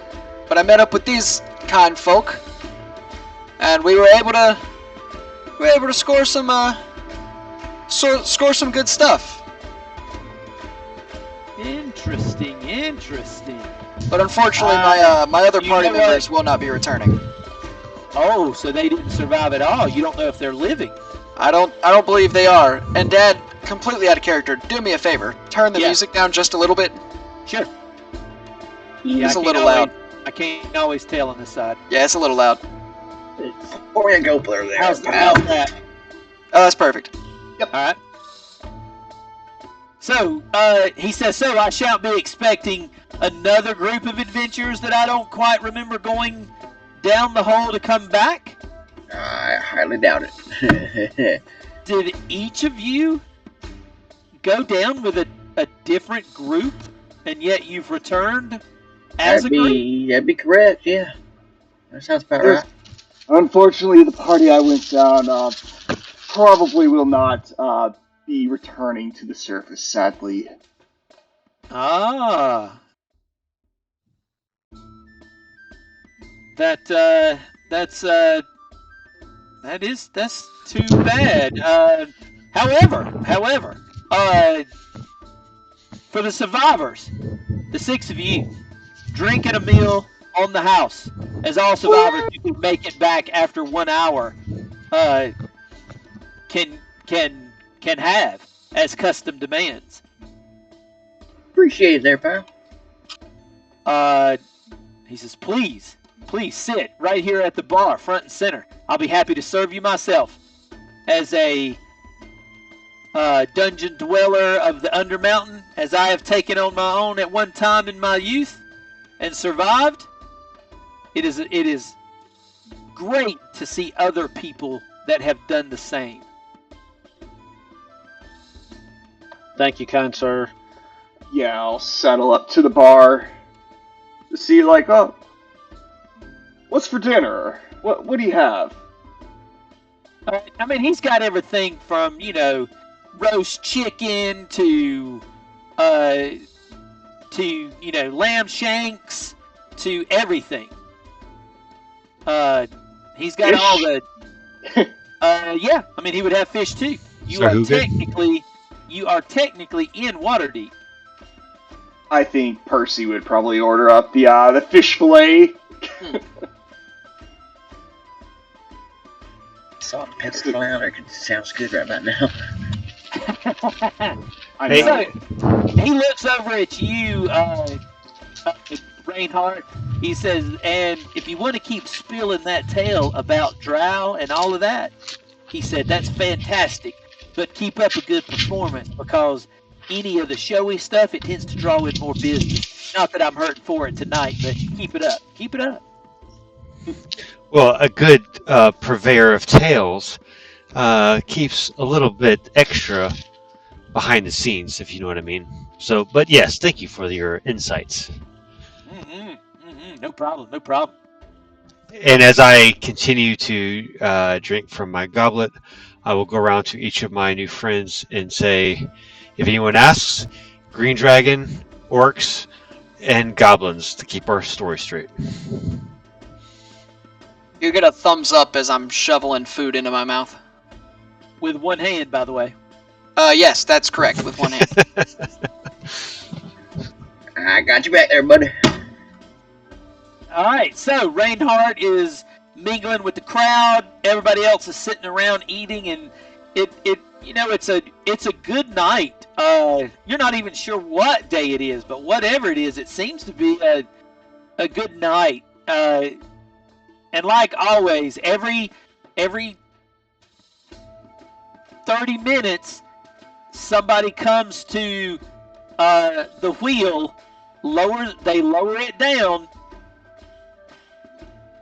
It stays for a few minutes, then they bring it back up, and it's basically an hour trip, and they continue to do that as you are sitting there eating. However, as you were sitting there eating and things seem to be going well, and he's Durnan from the bar is picking your brain about, did you dive really deep? Did you find anything interesting? He does tell you that many, many years ago, him and a group of his adventurers, they call themselves the Wanderers, that they went down and, he found all kind of things that allowed him to buy this bar and create this in Waterdeep. So he tells kind of a tale about himself, about some of the things he fought. As you regale your tale of whatever you make up about what you did and what you fought and how long you say you were down there. However, it's not much longer into the night as you were sitting there and you hear the rumblings down in the bottom of the well, and the gondola is not down, but you hear something happening. And something doesn't seem right, and a few minutes later it gets louder, and suddenly the music just kind of stops, and everybody is listening. And about the time that y'all are starting to focus listening, you see these imps just rocket out of the hole. Would you say we had time for a short rest? No. Dang.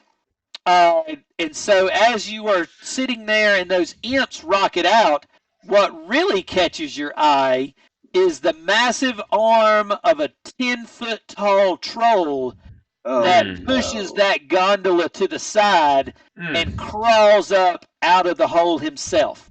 There's gas. Bartenders are grabbing people. There's normal patrons that are trying to push themselves out of the way and run.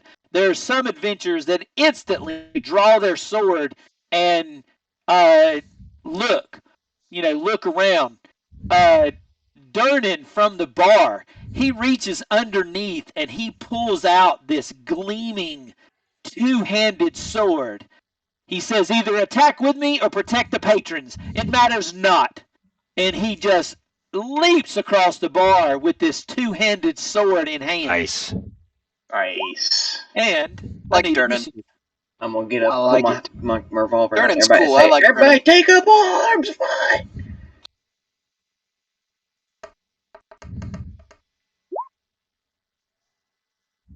Hi-yo! There you go. Man's got the quick draw. Yeah. Percy. Holy crap. No, Bohannon. Holy crap. I'm pretty sure I'm the only one that doesn't have a plus to initiative.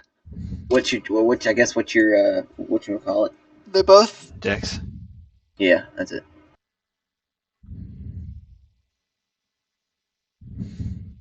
Would it be? What's your Bohannon? What's your dexterity? 16. 16. I got you by 1. No. Well, they caught us all by surprise. It's fine. They kind of did. All right, so instantly these 6 imps just rocket out and start moving to attack people, and the big, huge troll just comes right out from the hole itself. The closest one there is Reinhardt. So, Reinhardt, I'm going to try to give you a little bit of a sting. Sure.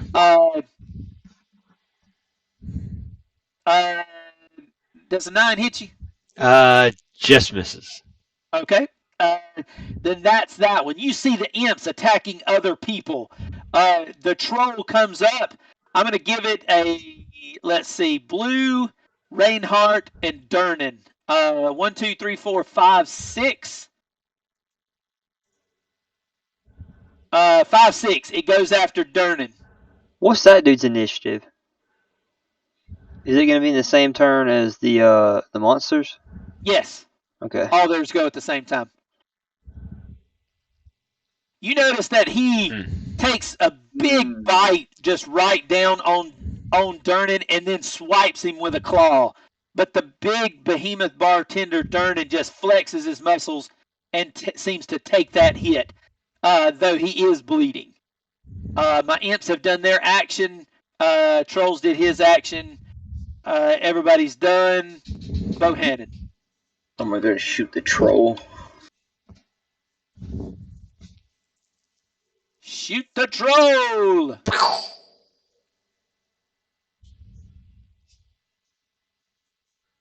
23 hits. Pow! For 14 damage. That's max damage. That's a good hit. Mm-hmm. All right, Percy. Are you moving anywhere? You moving anywhere, Bohannon?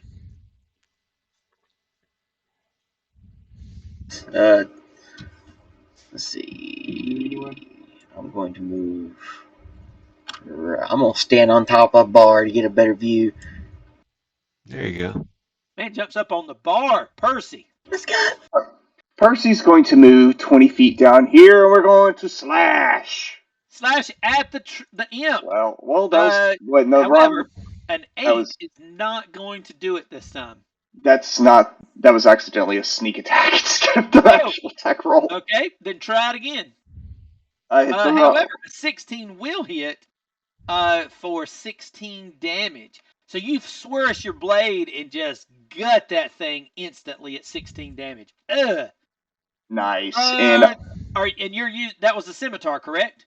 That is a scimitar, correct. Okay, so it actually did damage. So you just sliced that thing right in half. Ugh. Yep, and I am going to actually use dash as my bonus action. Come back to right here. And, okay. Kenai. 25 foot to there. Yep.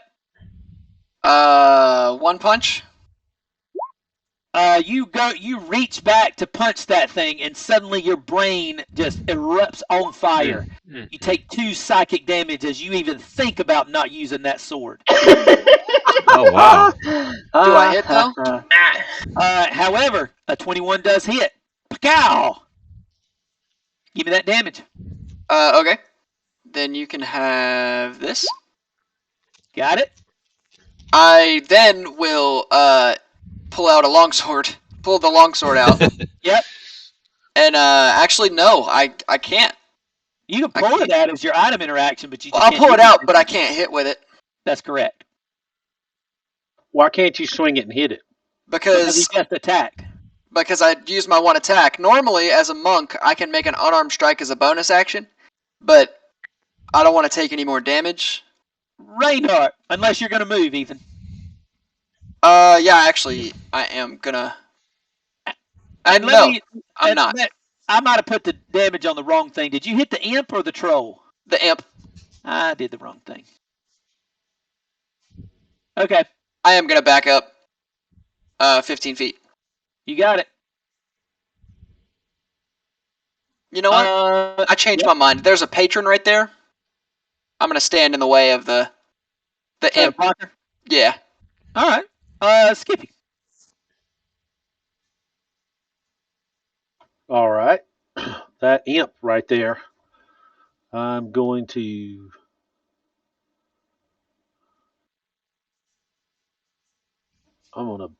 back up, shoot it with my hand crossbow. Let's see what this sounds like. Hey, sounds good.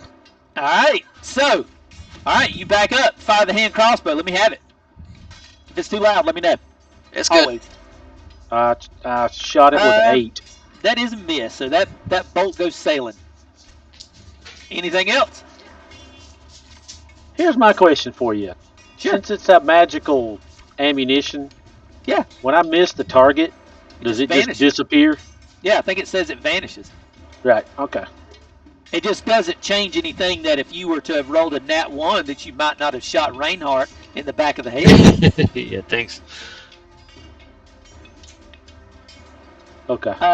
Are you moving or staying? I am going to move down. All right, move to here move your and movement. block and block this direction. Itachi! Alright, I'm using this time. I'm gonna start with this little bonus action and see if I can hit it. Okay. Okay. Yeah, you hit him with the blunt side. Bam! For 5 damage. I'm hitting the imp first. You're hitting the imp? Yeah, first. Okay. Go ahead, he's still in. Okay. And I'll hit it. I'll try to hit it again.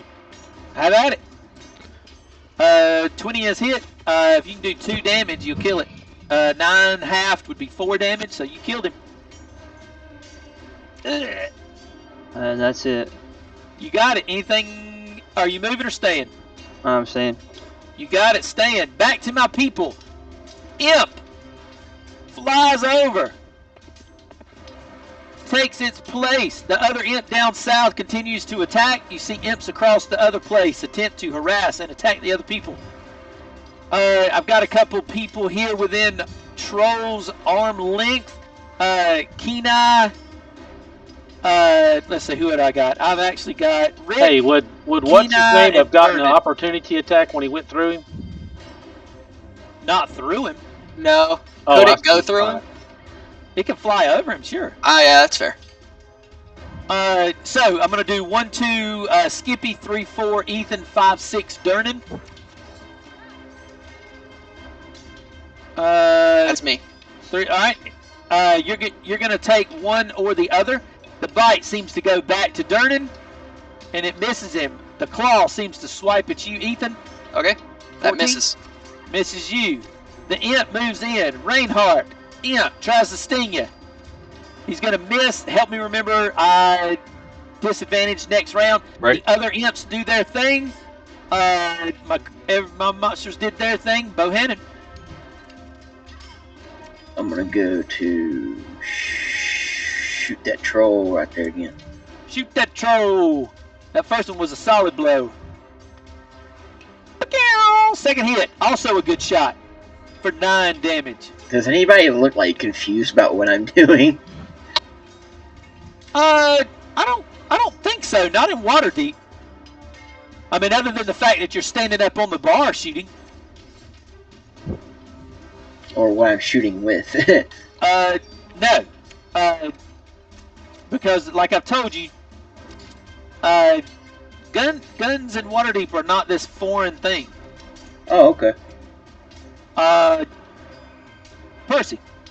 Yep, Percy is moving 20 here and going to swing. Have at it. I do believe, yes, that hits.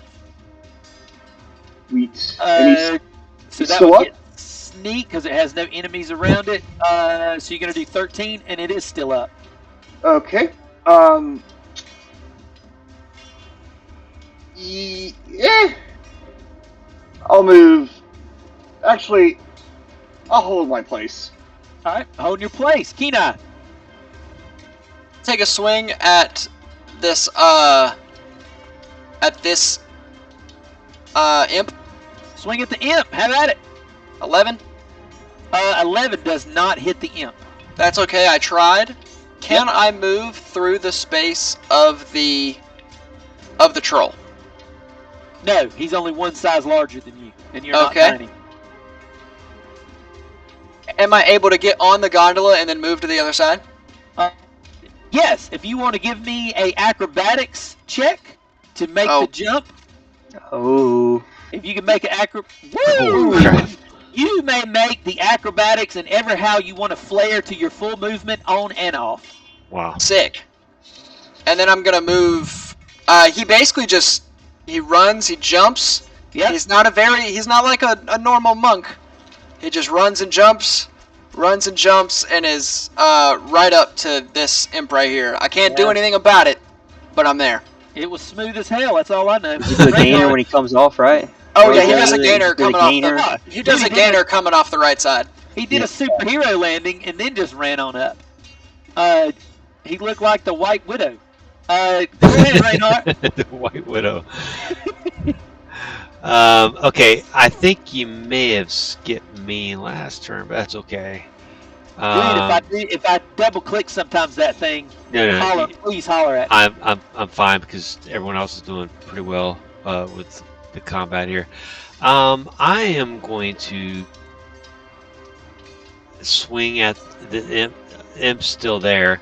I'm going to do my my bard sword bard feature blade flourish, which is a mobile flourish. So let me try to attack it first, and it doesn't matter if it's I have to hit first for action. For anything to matter. Yeah. So let me do my crossbow shot first. Now, do you have a crossbow expert? No. All right, it would be disadvantage in melee. That's right. Let me do it again then. Yep.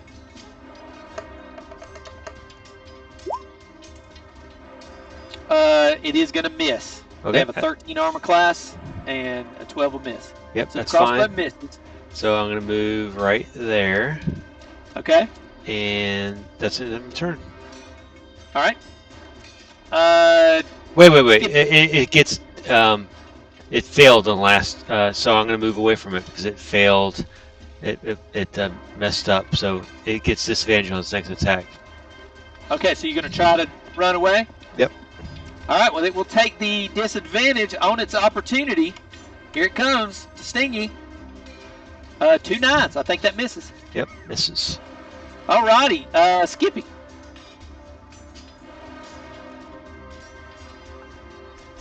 If you're talking, I can't shoot hear that guy. I was clicking first. I'm going to shoot the guy by the cat. Okay, go ahead. You're not going to like this either, but that's also at disadvantage. You have a monster in melee range with you. Any ranged combat, that may change what you're wanting to do if you did not know that.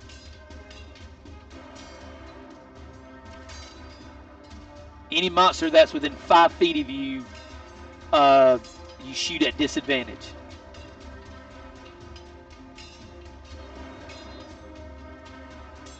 Do you still want to shoot, or did you know that rule? It doesn't matter. I'm going to shoot it anyway. Well, you're going to hit anyway. Roll that down. He has crossbow expert, Dad. Well, I've got I do things have within 5 feet don't matter. That is correct. If you've got crossbow expert, that is correct.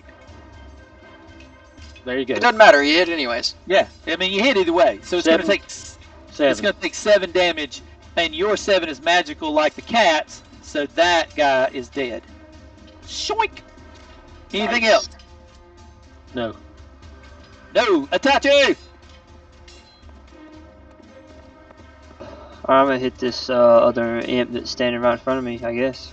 Okay. 12 is a miss by 1 on the imp. However, a 16 is a hit. He will take another 3. You staying where you are? I'm gonna move like right here between that and this patron person. Okay. Acting as a shield. Coming back around. Well, the imp is going to do its best to put a sting on you, Itachi. Does a 15 hit you? No. Nope. I'm going to put a bite back on Durnan. Nope. And a claw on Rick. Skippy. Does a 17 hit you, Skip? Yeah, because I got 17. I got a 16 armor class. You're going to take 12. Wham! Imps around the room do their thing. Bohannon. All right. I'm gonna hit him, that imp right there, real quick. Have a shot. Got to hit a 13. Nope. Unless you've got something you can do with it. No. Alrighty, you stand where you are? Yep. Percy! Okay, so what I'm going to try to do is come 10, and I'm going to try to use my movement to jump across to the, pretty much to the left. Yep. I mean, it's all, you got 20 foot of movement left, so, yeah. Yep. 5, 10, yep. 15, 20, 25, 30. Yeah, that would be 30 foot to there. I just need a acrobatics check from you. Yep. Also, smooth as hell from the cat. So, just to like flare it up, I'm going to use my bonus action to actually use dash. Okay. So pretty much what you're going to see is continue the extra 30. Yep. So I'm pretty much going to like running jump. You're going to see me just like flip across, like gonna Puss in Boots that shit right there. Yeah, exactly. And then we are going to rapier this imp. Okay, have at it. That's your bonus action and your move, so have your action. 15? 15 hits. You're going to do a total of 21. That kills him outright. Nice. And I can't get to him. Let me do that and then move it back. Yep. All right, that's all of you. Kenai. Yep. I'm going to swing at this imp. Swing at it. Nope. No, sir. That's all I got. You got it. Reinhardt. Oh, my goodness. Let's do a little bit of... let's do shooty shoot. We'll go right here and shoot at this imp right here. And let's do a little action. See what you got. Gotta have 13. Yep. Let's see. I've been hitting this so well lately. And I'm gonna do a bonus action, healing word. Okay. On my artificer friend. That you can do. Yep. For 10. Who's getting? And you're doing it on who? Let's see. Oh, you're doing it on Skippy. Skippy. Yep. Skippy, you got 10 hit points. Your turn.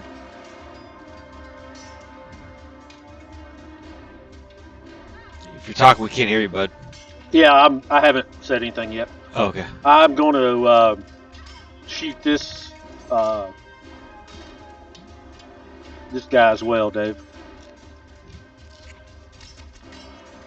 That one there. Okay.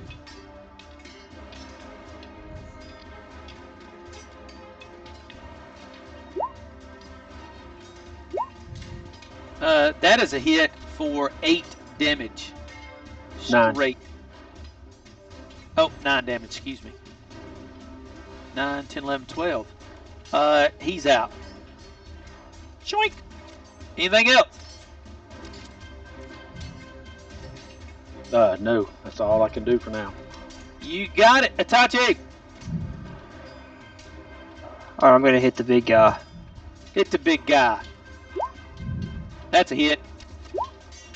With a massive cleave. No, that's the second hit. I just want to see if it hits. Oh, that's a miss. Sorry. Okay. However, the first one did hit. Okay, still same damage. 13 damage. Was meant to be. Anything else? No, that's it. You got it. Round 3. Monsters go to attack again. Gonna put a bite on Durnan. Miss. Bite on Rick. Hit. Rick, you're gonna take 9. Imp on Kenai. Missed. However, this round, you see Durnan flip that sword around, and his sword just gleams like in some type of anime. And he just slices an arm completely off in a downward swing of that troll, and the arm falls to the floor. But what you also notice is that big two-handed sword of his, it cleaves through the brick and stonework around the well as well. Finally doing something, thank God. It just cleaves through the troll and down through the stone, and he draws it back again. And it doesn't look like that sword has a scratch on it. Bohannon. Nice.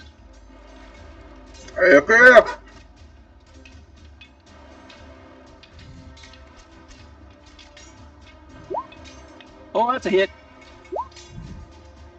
4, 7. Anything else? No, that's it. All right, now just remember, you are technically out of bullets this round. This is the 4th round. Percy. Yep, I'm going to move. Let's see. That's going to be 20. 30 feet to the troll and attack. See if you hit. Well, not that one. All right. Let's forget that ever happened. Bonus action disengage. You don't actually have the bonus action disengage as a swashbuckler. You can just bonus action dash. Yeah, that's what I meant. Bonus action dash because. Gotcha. Kina. I'm gonna try it again. Yeah. Oh, that's a hit.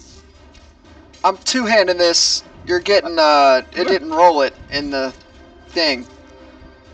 Oh, it will. Hold on. Yeah, you get 9. Yeah. 9 total. You almost cleaved him in two, but he is hanging on. Okay. He is hanging on. Reinhardt. Let's see. I am going to shoot, or attempt to shoot the troll there with my crossbow. All right. And I have missed both times. Probably missed this time too. Maybe no, not. That is a hit, sir, for 8 piercing. Okay, so eight piercing. But what I want to do is I want to spend one of my Arctic inspirations to fuel my mobile, and what it does is it does this. That's a lot of stuff.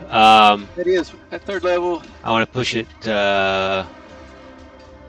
So you get 10 foot of movement. 5 feet, yeah. I want to push it away from me. Defensive flourish, mobile flourish. Yeah. So I'm pushing it 5 feet away from me.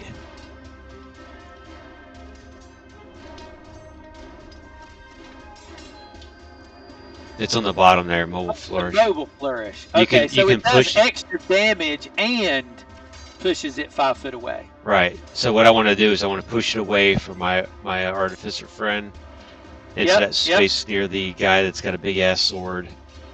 And, I just need you to give me that other bardic of damage. I think it's a dice 6 right now, so. Probably. So he takes another 6 damage. Yeah, and pushes him away. And pushes him away. All right. Yeah. Are you moving? Because you gained 10 foot of movement and you haven't moved at all. I'm pretty happy here. You got it, Skippy. All right, with that thing 10 feet away from me, I am going to shoot that thing over there. The imp, okay? Yep, the imp. I'm going to shoot it.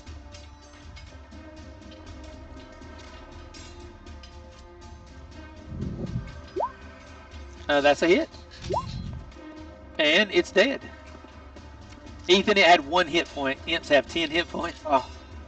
For real? Yeah, it had 1 hit point. Wait, they have more than 10 because I hit for more than 10. They have a variation of 10. Okay. It varies them of 3d4. And with that as well, Dave, I'm going to move on. I'm going to move down here so I can get in a good. That one just happened to have 10. Yeah, move where you want. Move down here. It's now. Nope, now it's back in range. That's a hit for 9 damage. That is a miss by 1. Trolls have a 15. Oh no. That's it. That's it. You got it. Back to them. The troll takes 1 step back. Object interacts with his arm and he picks it up and he sticks it right back on the stump that it got cut off of. Ugh. And it sticks.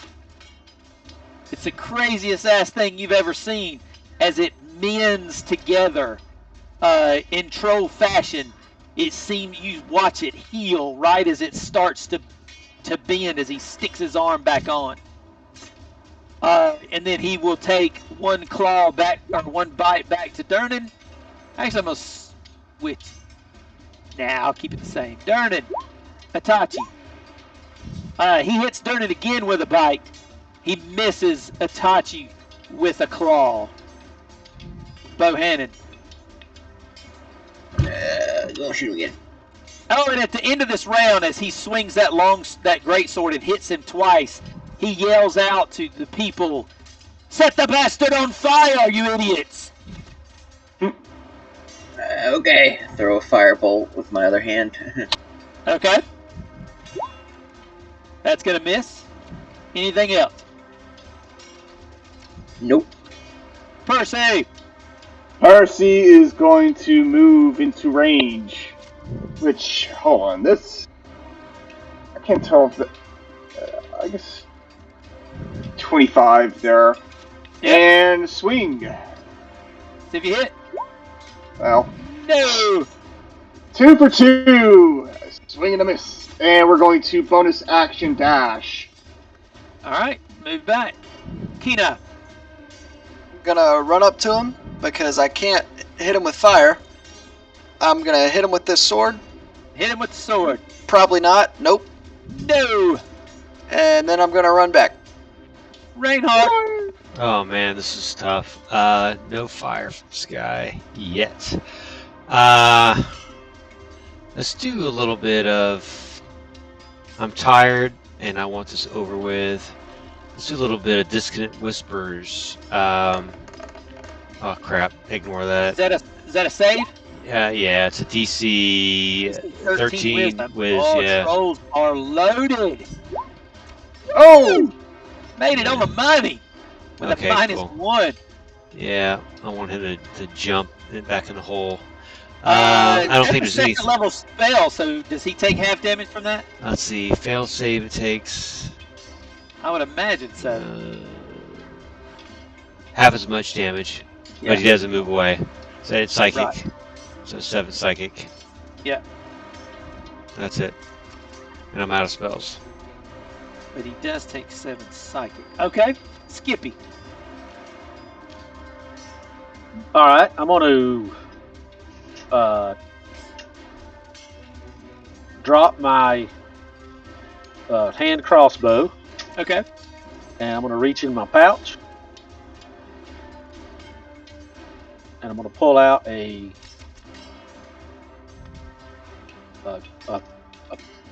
vial of oil flask vial, Okay. and I'm going to go up and let's see what's the range on that thing.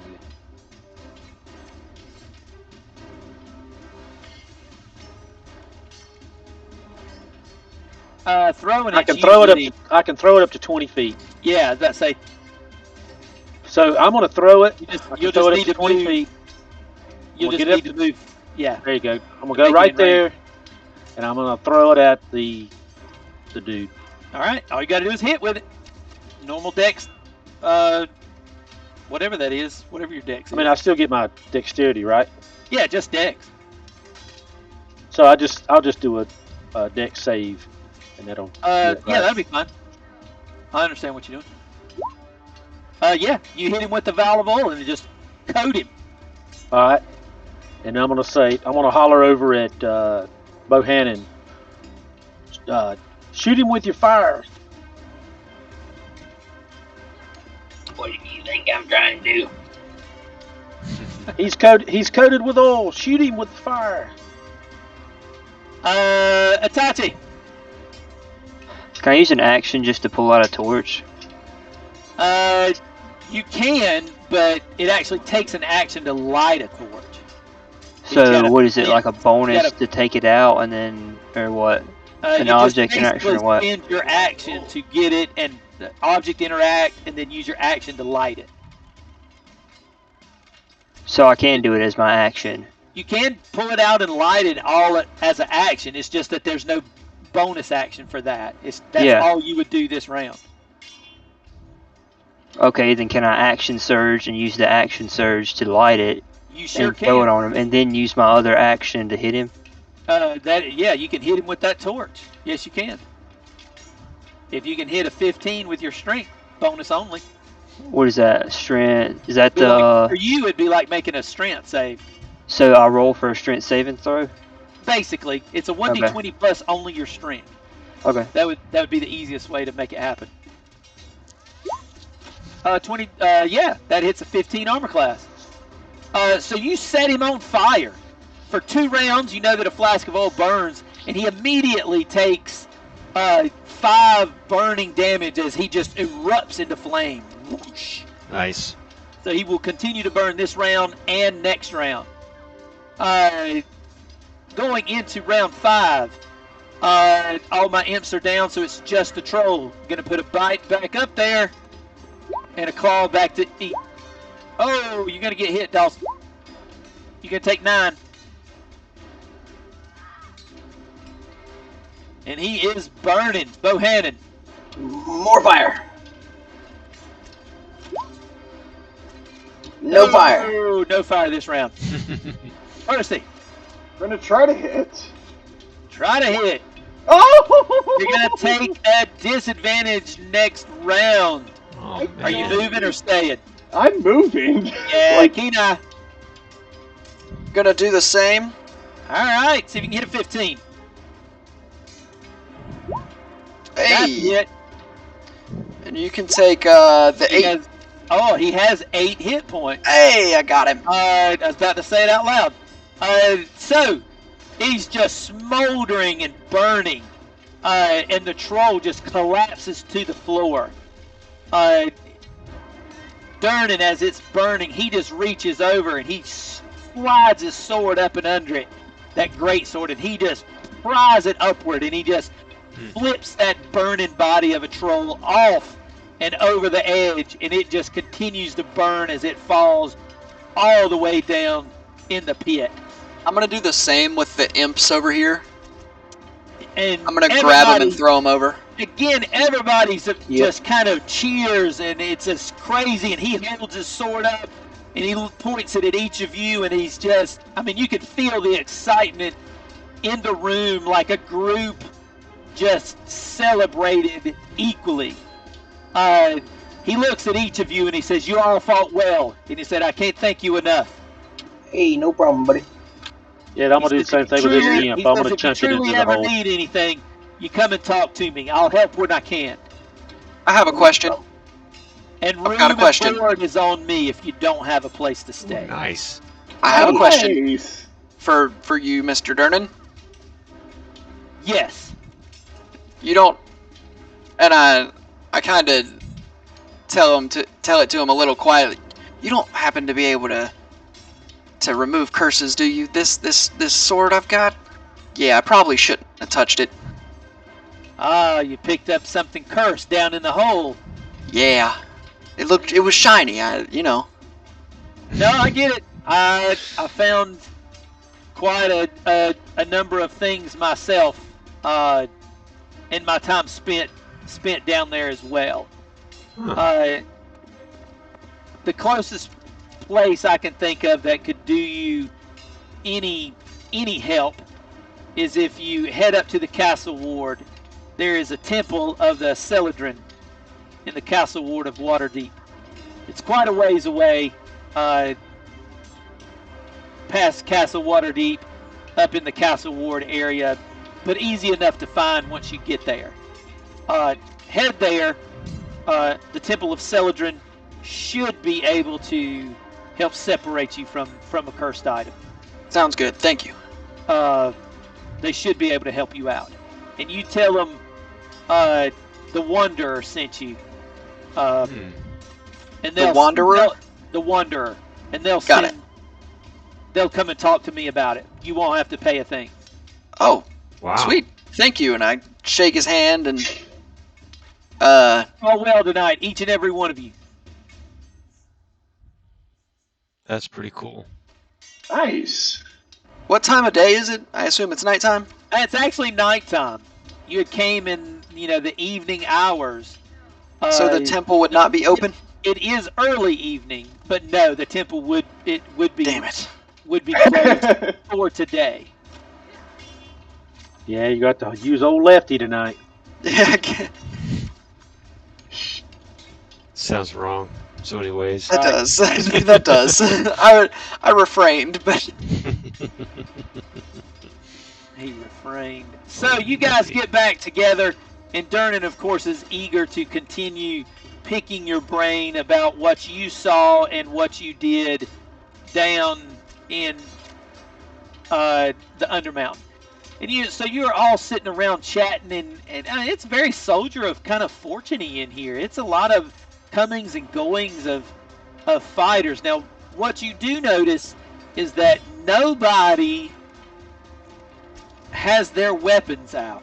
Mm-hmm. When it's done, they're all put away. It's not long and the city watch come by after word of mouth spread fairly quickly about the fight that went on in the yawning portal of the creatures that climbed up, and that they fought it off, and that they know that that is a hazard of having such a device, but they also know there's nothing they can do about it.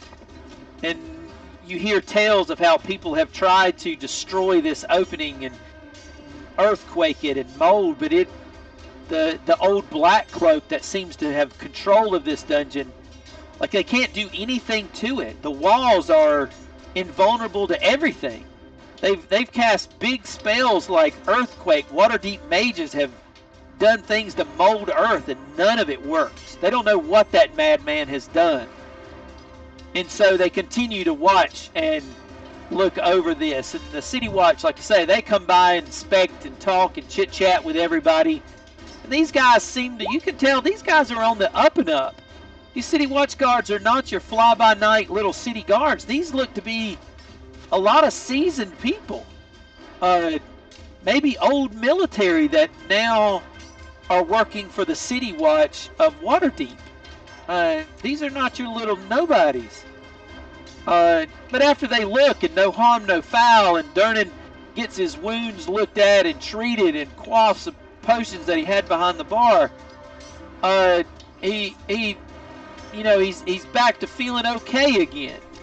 And the thing continues, and it slowly simply goes back to exactly what it was before. The excitement fading from people's mind, and you are sitting there at the bar trying to lick your own wounds and do your own, get your own. And from way across the room, you see a gentleman that makes his way, and it's right here, this guy here. Mm-hmm. You see him make his way from across the room and through the bar, patting people and talking very bard-like from the bard that you have seen. And he moseys up to the bar, has a seat, and shoos the man away in the corner. No, I've got to talk to these people right here. Let me speak to you very clearly. A figure who approached you strokes his very pointed mustache and adjusts his floppy hat and tightens the scarf around his neck, and he says, "My name is Volo Camp, and get 'em, chronicler, wizard, and Waterdeep celebrity at your service." And he gives a little trusted bow. He says, "I trust you've noted the violence in our fair city these past 10 days. But then again, you just climbed up out of the hole yourself, so I'm sure you've seen all kind of violence. I haven't seen so much blood since my last visit to Baldur's Gate, but now I fear I have misplaced a friend of mine amid all of this crazy malevolence. My friend, you see, his name is Floon Blogmar." Floon Blogmar. Floon Blogmar. You spell and he's that? more than he's got more beauty about him than brains, you see, and I worry that something really bad has happened his way a couple nights ago, and I fear he may be kidnapped or worse. I don't know, you see, I just don't know, and it bothers me so. However, I am willing to pay you, the 6 of you, and only you. The things you did here tonight, the way you snapped to, it's amazing. And I would love to chronicle about it and write in such a story, the heroic deeds of you taking on a troll. I will put it in an excerpt, of course, with your permission. And so, I fear something has happened to my friend, and he may have been kidnapped, and if you agree to track him down with all due haste, as quick as you have had a good night's rest, and something to eat, if you would please just track him down, I can offer you 1,000 dragons to find my friend. Now, for those of you that are not aware, a dragon is the same as a gold piece. So anytime you hear the word dragon, that is also a gold piece. Okay. Nice. The verbiage will be changed as I can remember to change it myself or not. Sometimes I'll read it straight out, but a dragon of Waterdeep is considered 1 gold piece. Okay. Sorry, so I'm he sorry, says, sir. Did you say a 1,000 dragons? I did, my boy, I did! 1,000 dragons to track down and save my friend. And this is 1,000 dragons A piece. split. Split between the 6 of you. 1,000 dragons. And I just need you to track him down and find out what's happened to my dear friend Blackmaw. I just can't stand the thought of anything happening to him. That sounds like an excellent offer, sir. That'll help me do plenty of research on some of my items. Do you have any idea where we need to start? Yes, any Looking for your friend, anywhere specific that he hangs out, or anybody that he hangs out with that might also know where he went? I didn't. You got a photo or drawing? I wanted you to take the night to think about it. This is this is fantastic. Sir, you said 1,000 dragons. That's all you needed to say. That's all you needed to say. I'm on board. I did. I don't think money.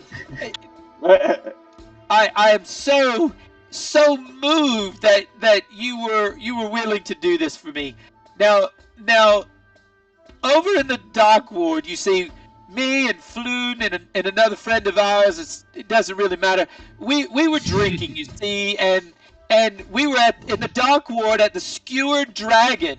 And it's not as, high class as here at the Yawning Portal, but we were drinking, and I left that night, and poor old Floon, like I say, he's got a lot of beauty and not a lot of brains, but he does love to drink and he loves to talk, and so it's just all wonderful. But unfortunately, you see, my boys, he never made it home. I don't know what happened to my friend, and I'm quite worried that in the dock ward, sometimes things go south, and the City Watch are on the look and trying to help. But I feel like maybe more seasoned hands could look into this. That might be willing to, how shall I put it? Be a little unscrupulous should they find that bad people have done bad things. Well, I do, Mr. Volo, sir. Understand? Well, Mr. Volo, sir. I'm very familiar with the dock ward. I'm sure we'll find your friend in no time. What was that place you said again? Just one more time, so I don't forget. He was at a bar called the Skewered Dragon. That's where we were drinking as I left him, and he continued. But he never made it home, you see. Well, who was he drinking with? Who were you? Me, my boy. He was drinking with me. Now, what happened after, I do not know, as I was simply not there, you see. Who was your other friend you were talking about? Because I believe it could matter. Oh, no, my other friend, you see, he left with me, and I made sure he got home safely. He doesn't like to talk about himself, as he's got a little bit of notoriety about himself, and he really doesn't like to mingle in places like the Skewered Dragon should word get out. And you understand how famous people are. When you're as famous as me, you can't go anywhere without people noticing.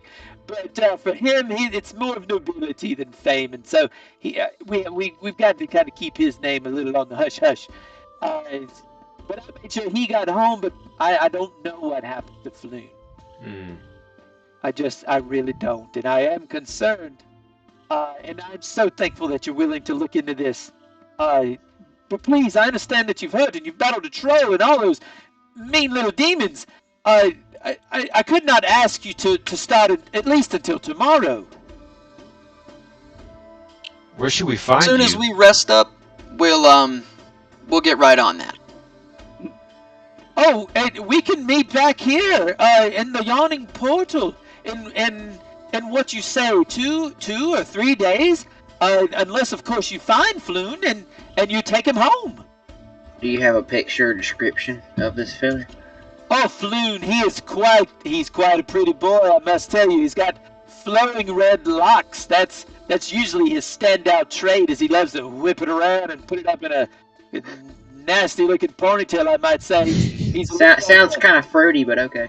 He's such a great companion, the way he works. And he's, like I say, you won't be able to miss him should you find him with those red locks and such a handsome face, and he's quite muscular too, I must say. Well, Mr. Volo, I think you've got yourself a deal. Do we have an agreement, the six of you? Is that true? Mr. Durnan here can word of mouth it is if we are all in agreement. I'm game. David, can I recollect if I either owe anyone that he's mentioned money or that I've run across them? I don't think you would have run across these two. Yeah, I don't think so either. I don't think you would have run across these two. Yeah. And he's not technically willing to give up the name of the other. Now the other you would know, but he's not willing to say. I lean into to him. Was he in the audience when I gave my tale? Oh, of course. He's been sitting over in that corner this whole time. I just say I embellished on the green troll instead of the green dragon, but I think you understand the implications of having a story that wouldn't be as believable. No, you fought two green dragons, and he says it very bolsterously. Right. That is amazing, my boy. Did you see how they change colors and blend into the cave when you saw it, or did you have time as you were sneaking by? We are cut from the same cloth, my sir. I do not know. I don't know what you mean. Anyway. Are we in agreement here? I think we do. Absolutely. Mr. Durnan, sir, we have struck ourselves a verbal. Thank you, gentlemen. Thank you. If Mr. Durnan can get in contact with me should you return, and I will make patronage here every night for the next week until you are able to hopefully return, my poor friend, Mr. Floon, back. I do hope nothing has happened to him. I'm sure all's well. And so with that, he finds his way out of the bar with almost a bit of a skip. He's as happy and giddy that you have decided to help with this. So for tonight, you will be staying in the Yawning Portal. You will full rest it right here. As you will venture out into Waterdeep tomorrow, whether that will be to repair weapons, go to the shop, go to wherever. So we're going to take about a 10-minute or so break. Okay. Since we bypassed it a little bit, you guys do whatever, and I'm going to run to the restroom. I'll be right back. Sounds good. All right.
Skippy's back. I'm back too. Yep, same here. Me too.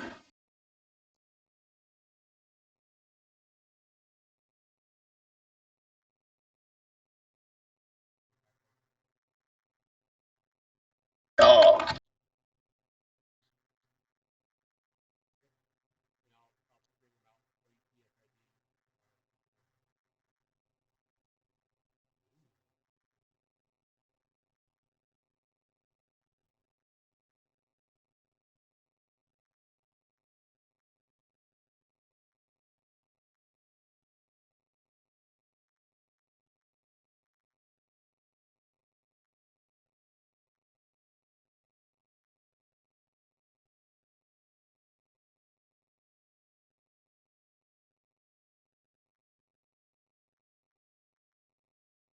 Yeah, everybody's back. Dawson's here too.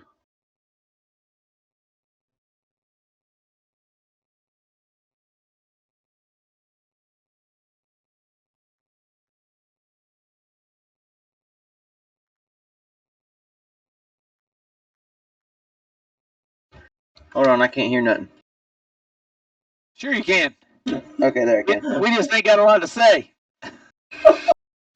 That works too.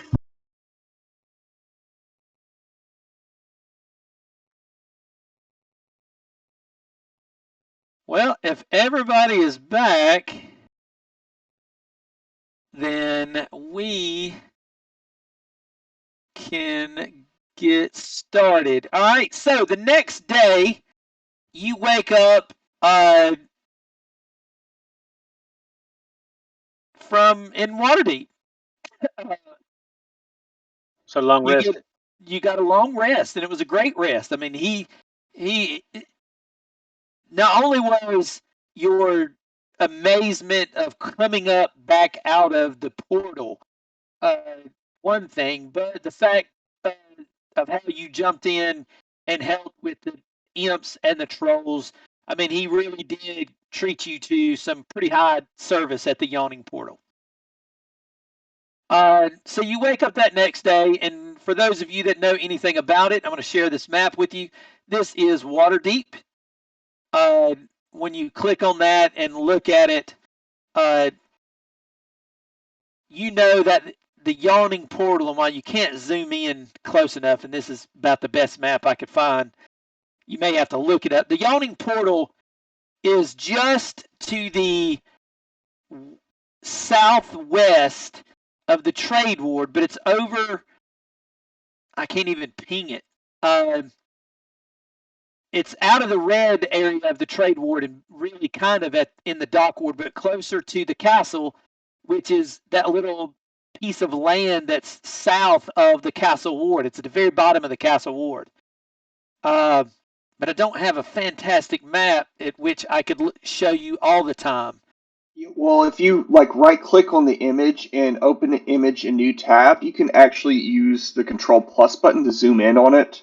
Right. In that new tab, so. And I could show you this map, and it's a little helpful, but you can't bring it up when you want to. So if you zoom this in down toward what is the trade ward, and I'll go ahead and if I can figure out why they're not showing. Yeah. Or the trade ward. Yep. The yawning portal is just show that. There we go. You can now see the yawning portal.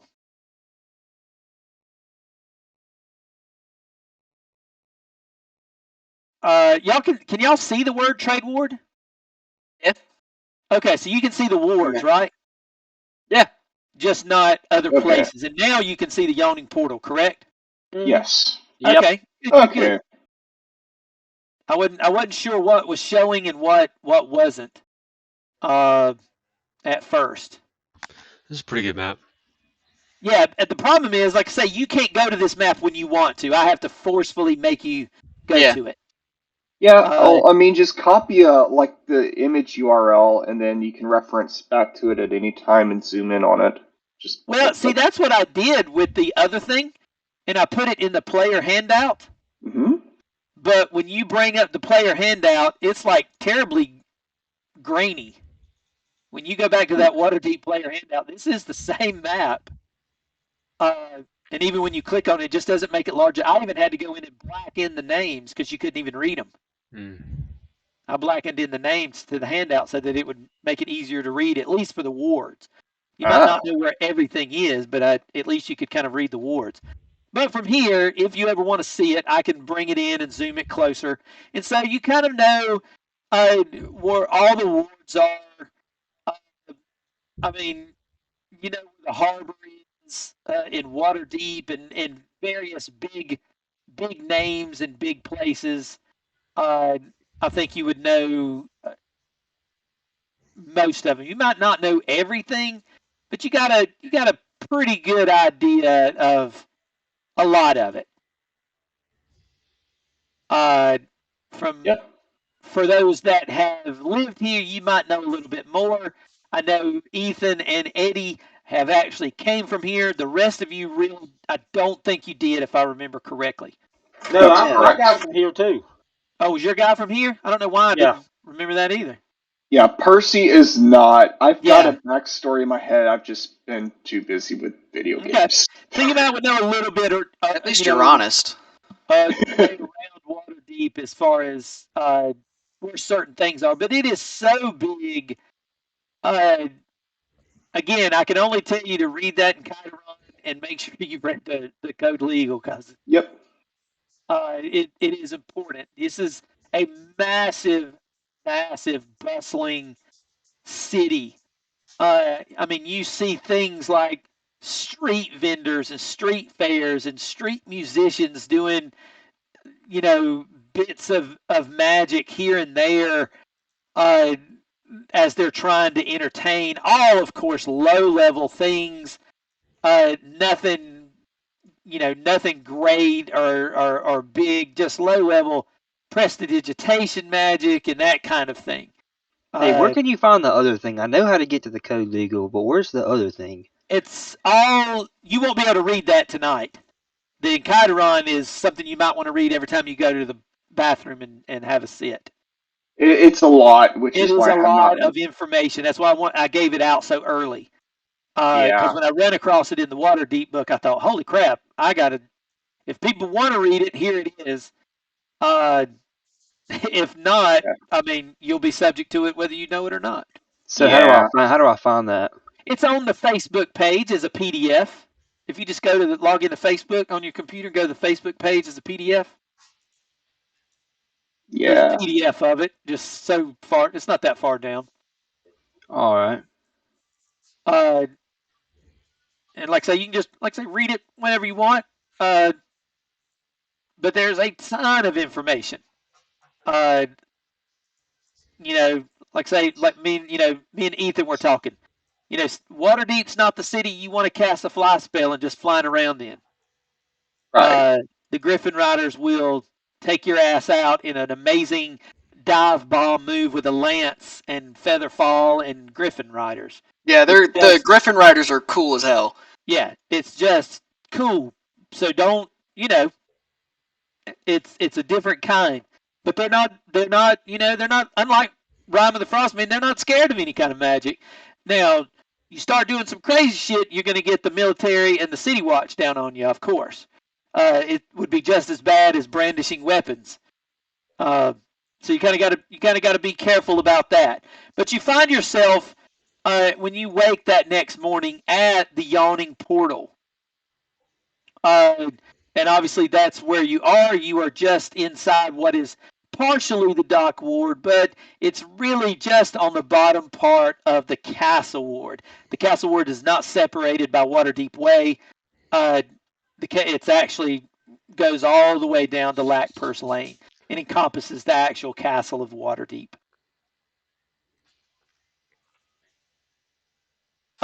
So you find yourself with a great night rest, long rest your characters. You wake up the next morning, rest and relaxed.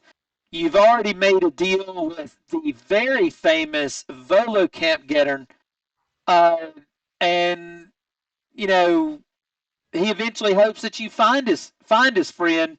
But I know a couple of you want to do things first before you're ready to just run off into the streets or adventuring, or there are things maybe all of you want to do. I guess the first thing that comes to my mind is, we're still in the tavern, right? I'll start you out at the tavern for now. Yeah. So we're basically eating breakfast or whatever the case may be. Yeah. I'm gonna turn towards the group and say, so it sounds like that each one of you had a party of some sorts that are no longer. How did that come about? And just look down the line at. I'll say, well, I'll start it out then. I am with the Guild of Armorers, the Splendid Order of Armorers, Locksmiths, and Finesmiths. I'm also with the Church of Gond, and we believe that science and magic can live together. And I wanted, and many of my comrades, we wanted to go down into the dungeon, and so we had found another portal to get down in there. There are other ways to get down in there without coming through the yawning portal here. And we had went another way. Well, it didn't take long, then we realized, because we went down there for research, so we really didn't go armed to the teeth or with any kind of real protection or healers. And so therefore we were taken over pretty quickly. And my fellow clerics of Gond, my fellow artificers that I had went with, well, they're gone now. And so I've got to get back to my guild, tell them what has happened, get them updated. And then, but now I feel like we need to do, I need to do some little bit of avenging of my fellow friends down there. We've got to stop these monsters down there from coming up and hurting our fellow citizens here in Waterdeep. Okay. And turns towards Keen Eye. Same look. Positive look. Playing 20 questions. I know. Me and my dad, we used to work for the Dung Sweepers Guild. Guys, sweep the streets of all the dung. And we made decent money, and you can see Keen Eye is not dressed very nicely, to put it at the best, and he doesn't smell all that great either. You look like dung. You just get a little finger as he keeps talking. You know what finger I'm talking about. But the dock ward is for those of you who live here, the dock ward isn't necessarily the safest place. So Dad was paying for me to learn how to fight, and he sent me to this dojo, and for the past long while I've been training to fight, with my hands, because weapons aren't really a thing to just whip out here in Waterdeep. So I trained to fight with my hands. Yeah, you might want to get that looked at sooner rather than later. I'll motion over to the sword that is clearly in his hand. Still, it's sheathed, but my hand's on it. And he kind of looks down and he's like, "Yeah, that's the first order of business." Unfortunately, not too long ago, my dad passed away, and alone by myself, and not really a whole lot of money to my name. I thought, I'm tired of sweeping dung. I know how to fight. Let me jump down this big hole. Maybe I can find some stuff down there. And he pulls out the bag of 76 gold that he has and says, I'm doing pretty good for myself. Other than this, and he motions to the sword. Yeah, that's a good thing. How much gold do we split between us? I said 66 a person earlier in the chat. All right. And yeah, that's really it for me, man. I just needed something else other than sleeping in homeless shelters and sweeping dung.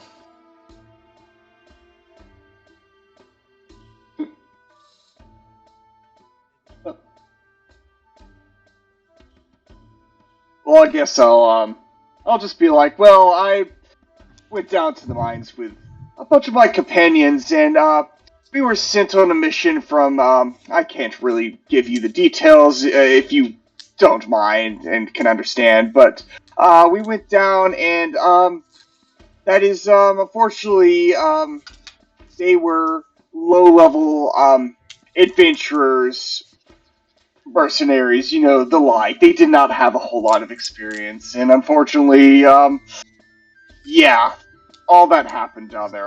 So, that's kind of why I'm here. I'm here to essentially help those in need while not necessarily being seen myself. Understandable. Very good. How about you, Bohannon? Well, I come from the dry lands to the west, or probably east from here. Being this is the coast. But I grew up during the long dry times, which was a real hard time for the economy of the dry lands and all the desert area there. But violent crime and economic problems were real bad there. But my family were killed by the local gang of outlaws after a robbery. And after that, I kind of got a little mad. My father left me this gun here, and I practiced with it, cleaned with it, and made even made my own ammo for a time. But anyway, I knew the local law enforcers wouldn't do anything about the outlaws, so I stuck out revenge myself. I went out there and I cleansed the land of them, killed about over a dozen of them, and the rest of them fled. But after that, I had no purpose, so I just began to wander, and while I was wandering that hellhole of a desert wasteland, I became very ill and just fell unconscious in the dunes of sand. Well, during that time, the locals found me, and the local tribe found me that lived within the dry lands. They saved me. We became friends. I taught them things. They taught me many things, and they taught me how to survive off the land and everything. Well, they also taught me about something really, really cool and neat that I needed to know. They taught me the ways of magic and how I could infuse that magic with my firearms. But with that power, I had to know I could only use that for evil. I made a promise with myself, only use that against the evil of the land. But after that, we parted ways, and I parted ways with the tribe's people and went off in the world for adventure. And I found myself coming here, and I heard many tales of a Undermountain, and so I joined up with a few people that said that they were going down there, and we went and we found a cave entrance going in, and after that, you know the rest. Very good. How about you, Itachi? Basically joined up with another group of adventurers, kind of like how Percy is or was. They weren't too good at what they wanted to do, so it didn't end up well for them. And I was basically hired as just protection and to help them get through the Undermountain, but obviously it didn't end up going well. And here I am. The rest is history. That's interesting. So my story stands out in the sense that I was pretty much arrested and thrown into that jail for crimes that I'm not sure that I even committed. Been in Waterdeep for few years now. I was aboard a ship whose crew docked here many times over and were lured into the city and tales of the yawning portal and the depths underneath the city. However, my crew and I parted ways many years ago, and since then I've been working as an investigator of sorts, helping the lower class with some of their ills that they have against the oppression of some of the monarchs and higher ups and guild masters and tradesmen in this district. Although I've made it a meager living helping those around me, I haven't been in the under depths at all. So I seem to be the outside of having a crew years ago. I wasn't a part of an adventuring party that was stuck in the depths of the of this portion of town. But it's interesting. I'm trying to figure out the commonality that we all have together. But for now, it seems that we have put a sort of crosshair on ourselves, and that concerns me because what I know of Volo is he has influence, but I don't know if he is holding positive or maybe someone else's influence over him.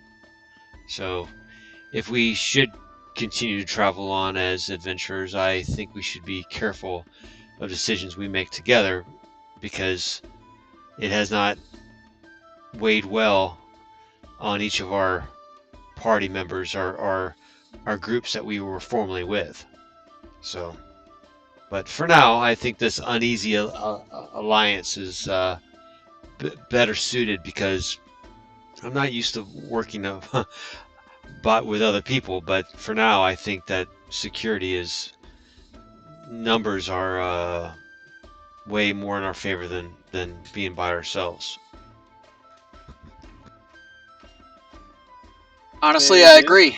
Sounds like a That sounds plan. great. I ain't got nothing better to do. I think there's a lot of money to be made with us working together, whether it's going back down in that hole or helping Mr. Volo here. But I think we could all make a lot of money. I'm indebted to each of you for helping me get back out of that hole, and hopefully, Fine, that'll be 500 gold. That's what your debt. That's what that debt is. Kidding. 500 needed for the cure curse wounds he had. Probably. I'm probably gonna be in debt 500 gold here in a little bit. No, he said he'd do it. Donation. Oh, that's true. They did say they'd do it for free. Yep. He said he would cover that cost. What a guy. All right. Well, I think we all need to have things we need to do around town. I clearly need to go get this sword situation sorted out, and I know Mr. Itachi over here is missing half a glaive, so let's say we meet up here in an hour or two after we get all of our affairs sorted out. Yeah, Hey, it sounds may good. take more than an hour. It but, might, sounds like a good plan. but as soon as everybody's done, meet back here. I'm down. All Maybe right. we can meet back by say sundown. Yeah. Or sooner. All right. So as everybody splits up to go about their day, I'm just going to kind of go down the list of everybody real quick, starting with Skippy. You let me know kind of what you're doing as you find yourself getting out and can go about the city. Yep, I'm gonna tell Itachi. I said, if you come with me, we can go back to my guild and we can get your weapon repaired properly at my armorer. Now, what are you again? I am in my guild is called the Splendid Order of Armorers, Locksmiths, and Finesmiths. Right, he is gonna need. He's gonna need a weapons guy. Yeah, they do weapons as well. I think there's a guild for that. That's not that one. No, they're supposed to do those weapons as well. I think your guy is just an armorer. Hang on a second. So anyway, he's going to try to talk you into going and doing that. What is Skippy doing? I'm also going to go back. Doing? Yeah, I'm also going to go and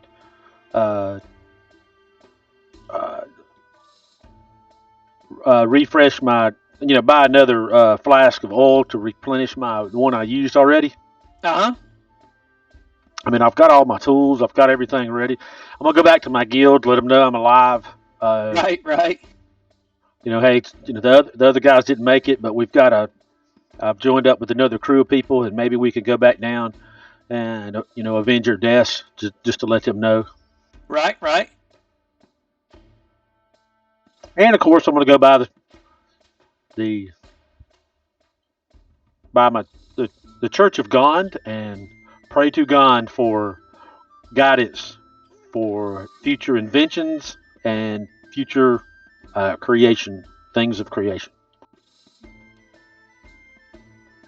Where did you get that? Did you come up with that name on your own, Ricky? No, it's actually in what's it called? The Forgotten Realms. It's called the Gond. Okay, you're basically going off the Gond religion. Yeah, the Church of Gond.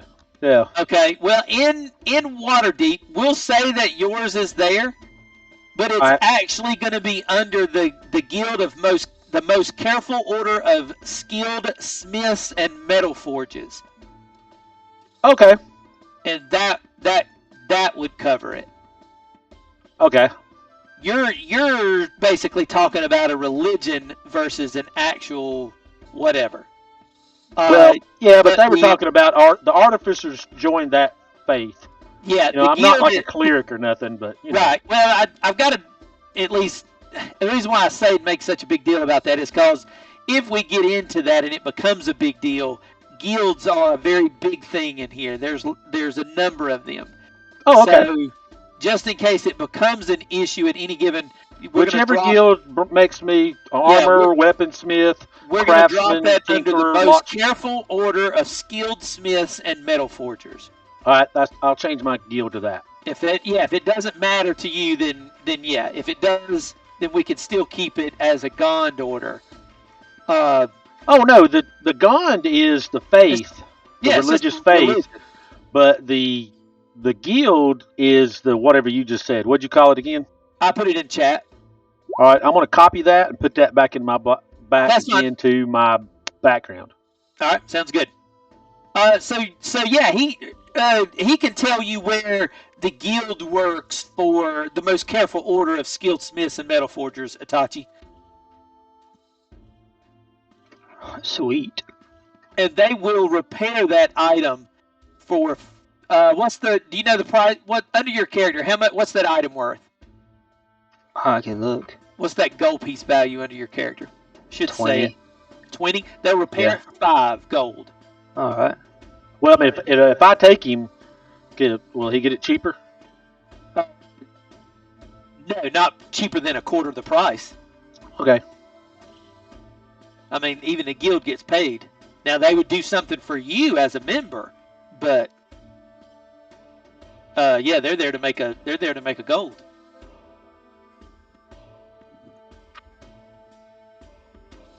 But now, as far as if you try to do something, then yes.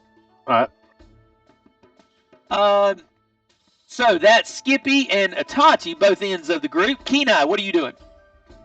I'm going to the temple of the Saladrin, however you said it. Saladrin. I'm going to them, and I'm telling them. Go ahead.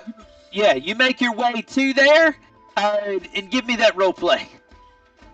I walk in, find one of the clerics. Hi, I was down in the Undermountain doing what I do, and I came across this sword here. I'm cursed. I can't let it go. It doesn't like me to. And I was talking to the Wanderer, and he told me to come up here and talk to you guys. So you have been speaking to Mr. Durnan, I see. Yes, I have. I understand, and he sent you to it. You say you have come across an item that is cursed? Yes, this sword, this long sword, it hurts if I don't use it. That is terrible. You are and not it teleports. Be the sword wielding kind. No, ma'am, I'm not. I'm just a simple dung sweeper, ma'am. And here, I assume it's a woman. I don't know. It's kind of the vibe I got. We'll I said, here, watch. I can prove it. Just hold it. Nothing's gonna happen to you. I promise. Just hold it. Does she take it? She does not. That's fine. I'm gonna think not, sir. However, I will trust that it is true what you are saying and that you have somehow cursed. However, I am Priestess Althea, but I am unable to help you with that particular problem. But Priest Galen would be able to remove that for you for obviously a small donation for his time and effort to the church, of course. Of course, and I pull out 3 gold. And drop it in a coffer. Okay, you pull out 3 gold. Does she seem pleased by that? She does seem pleased by that, though you can tell on her face that is vastly under the mark. What? All right, then I'm going to throw in 3 more gold. But that is also when she says, I have received a sending that Mr. Durnan is going to cover all costs to the church, but thank you for your donation. If you will just wait here, I will get Priest Galen to come and assist you. Yes, thank you very much. And what do I do with it once I'm done? Like, do I just throw it in the ocean? No, sir. Cursed items will be destroyed. You will leave it here, and we will. Okay, cool. We will see that it is disposed of. Excellent, thank you. I just didn't want it to fall into anybody else's hands. Oh, I fully understand. She says, just please wait here, and as quick as I can get Priest Galen, he will come in and help you with your affliction. Sounds good. I'll wait here. All right. Reinhardt. I would take the first opportunity to put a disguise upon myself. I'm very outside of the dung sweeper himself. I'm probably the least attractive person in appearance. Everything's just kind of ratty on me. But I would even look more, downtrodden. I would want to take the long way to my place. It's a second story apartment that overlooks a main road. I'll come up with one before the next time we meet. And I want to. You probably have as long as you've been here, you probably have just a small, second story place. Either you rent it from somebody and most likely you're probably renting it from somebody because there's no way you're buying the land these days. Yeah, exactly. But I would basically want to sneak and break into my own place because I'm suspecting that I was targeted.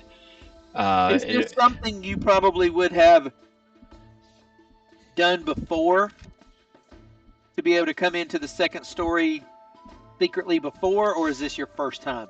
No.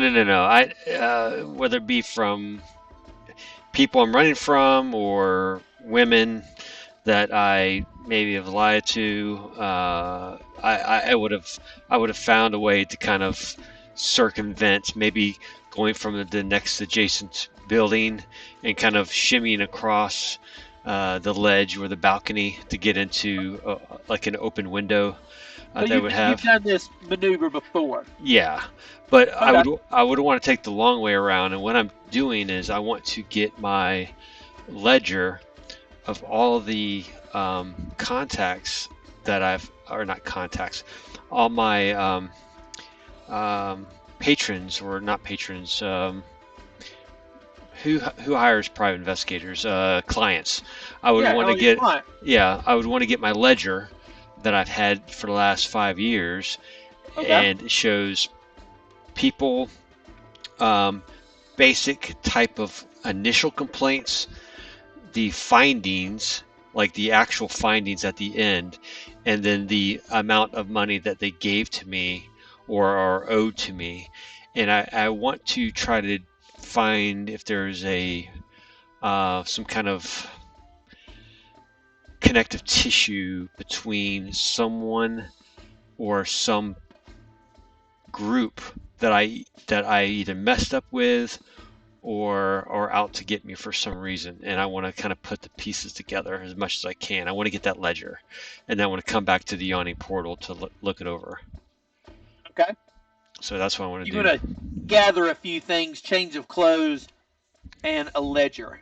Yes. Yep. And that's probably going to take the majority of my day. Okay. Percy. I think Percy would probably... Not from Waterdeep. Yeah, not from Waterdeep.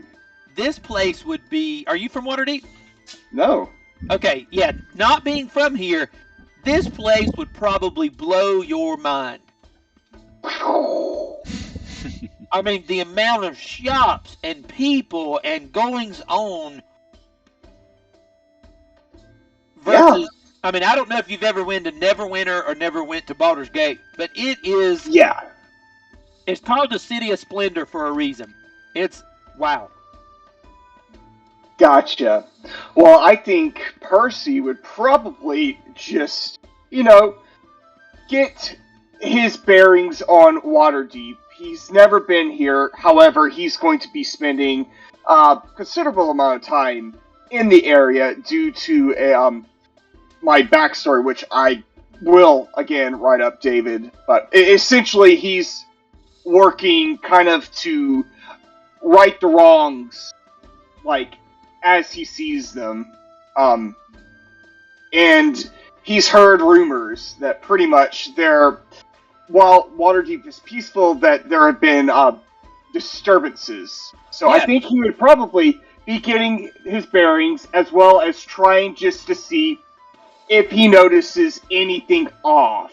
Like he's been to other major metropolis areas, but just does some of the things he sees align with what he has, seen in other peaceful cities.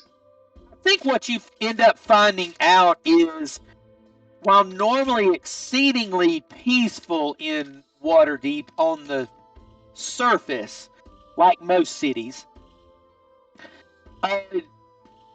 you start to pick up on that increase of, like, maybe gang activity. There seems to be more City Watch out than you see in normal places. Like, if you've been to Neverwinter and Baldur's Gate, also big cities, and also have a conglomerate of peacekeepers of some sort, it seems to be a little more on high alert here in Waterdeep. That there's an underlying concern, and you see people being questioned, and the gate security seems to be a little bit more than normal. If I would have passed, like, a wanted board or anything like that, would I have, like, picked up the names of, like, the gangs, like, that are notorious throughout Waterdeep, or any, like, particularly bad people? Like, yeah, you go to a wanted board and you easily spot two of the biggest names that are heard also in Neverwinter and Baldur's Gate, but nowhere near one of them far more here than anywhere else. The Zentarum faction seems to be running a thief network, obviously within the city, and they can never pin it down as to whoever. However, there is the underlying rumor and quite concerning nature that another rival gang that is also in Waterdeep, and both of them have been at each other for a long time, but never to this extent. The gang of the Zentarum. I'm sorry, the gang of the Xanathar. Xanathar, easy enough to figure out just by simply asking around, is led by a beholder, a far intelligent beholder that leads another criminal organization, very similar to the Zentarum. Interesting.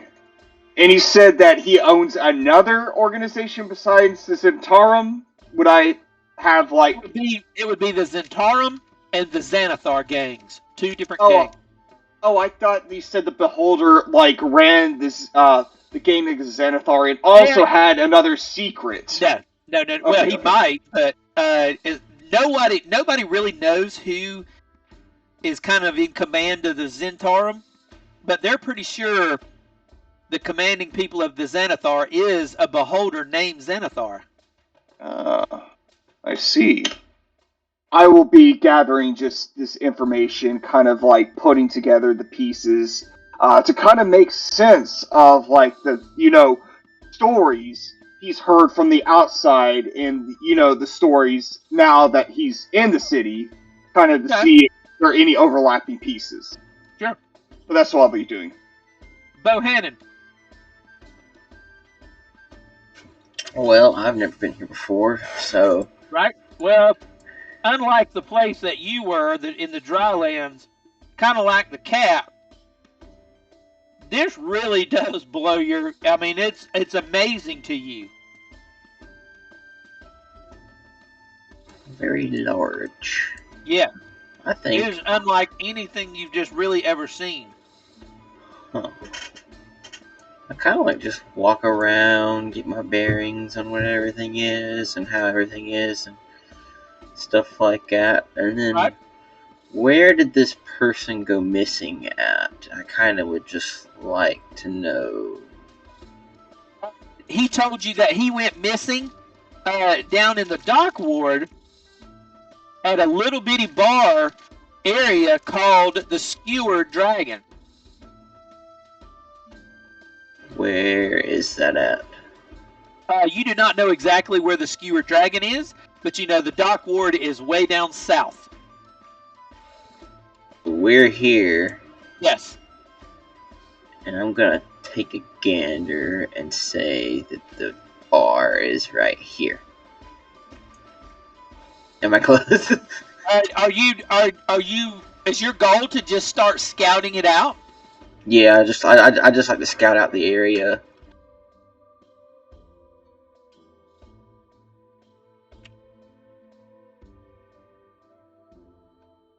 Yeah, I kind of would like to scout out this dock area.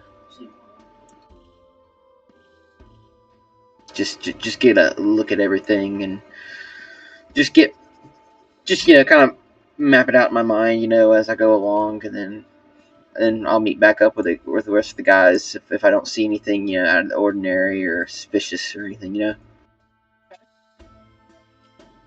I am looking for it. You're actually a little bit off. The Skewered Dragon is a tavern that is located right in an alley that, once you ask around, you find yourself far south. It's in an alley that runs between Net Street and Fillet Lane, far down in the Dock Ward district, and it is actually right around this area.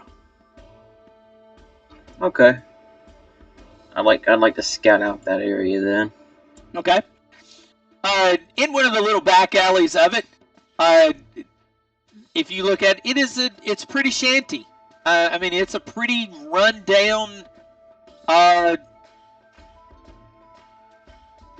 pretty run-down little bar type area. It is not great. Not very big. But yeah, not great. You're shocked. You're shocked anybody would really want to go to it, given the way it looks. I got you.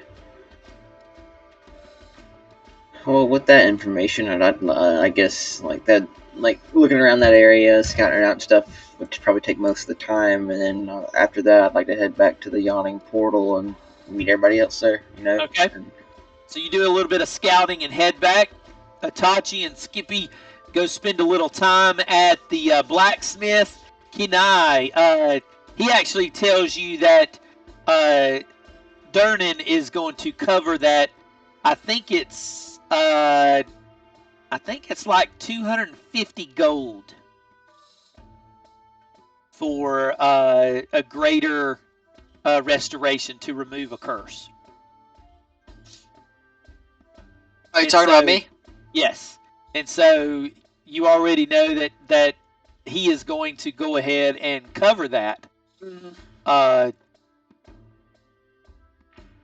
Sweet. So I can just get rid of that item? You may now just completely chunk that item.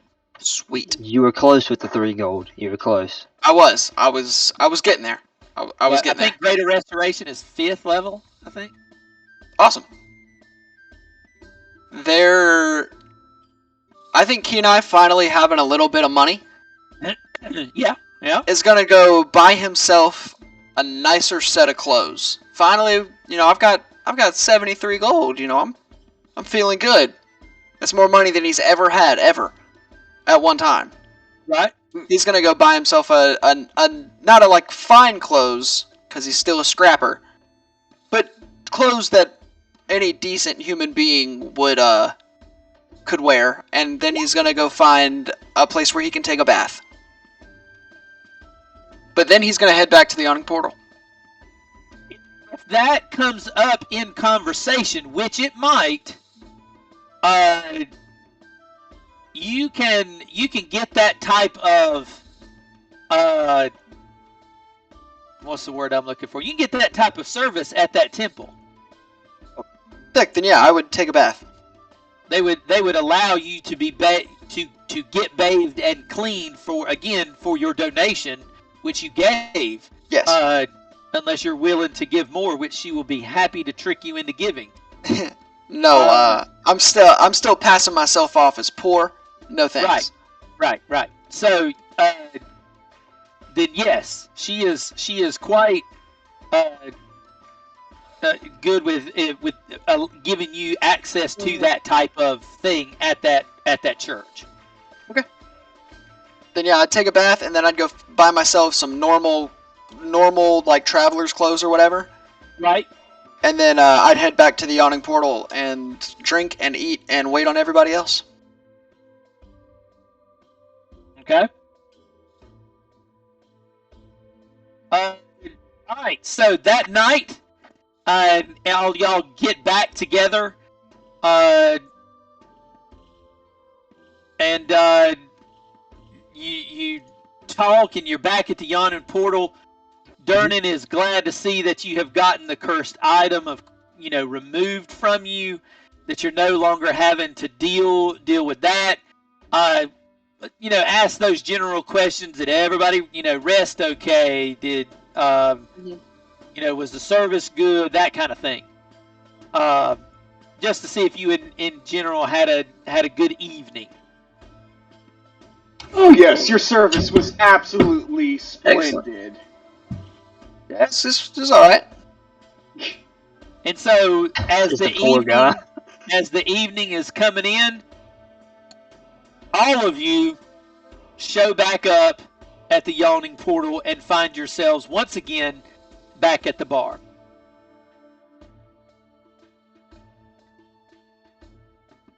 So, fellas,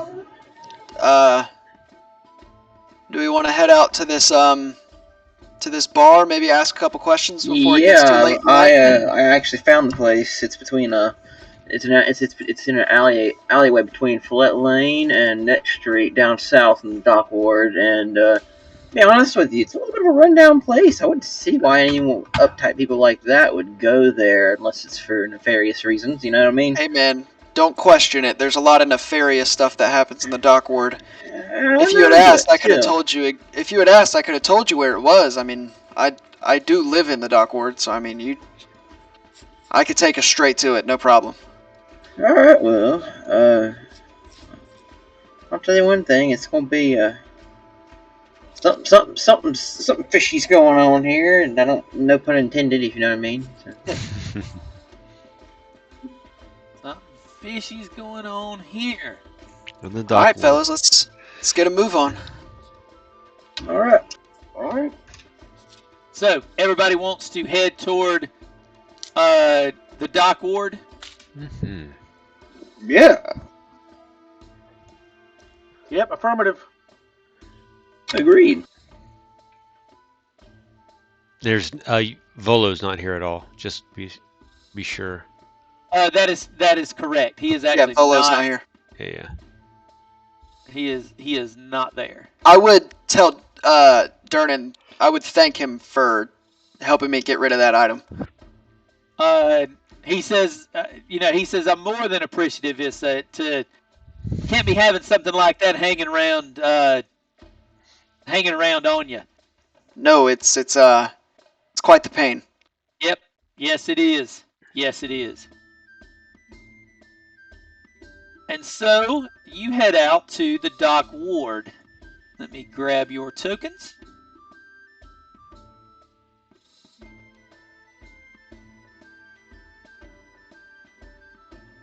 And you make your way to the dock ward.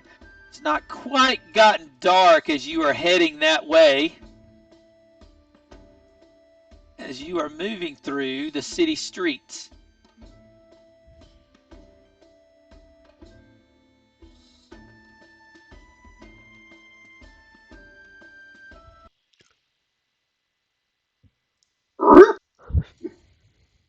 You find yourself coming through the city streets. You are all right here. Whoa. I guess there it is. Holy moly, that's a cool map. I know, that's a really cool map. Hey, wait, is this the same map we used for the dragon fight? I'd be darned if it isn't. It's just been manipulated to have no snow and. Because last time I remember about right here, there was a big dragonfly. Actually, whoever crashed it right in this alley right here. I knew it was somewhere over here. Yeah. Because the dragon was over here. And it crashed into this building. And we were... Y'all crashed it?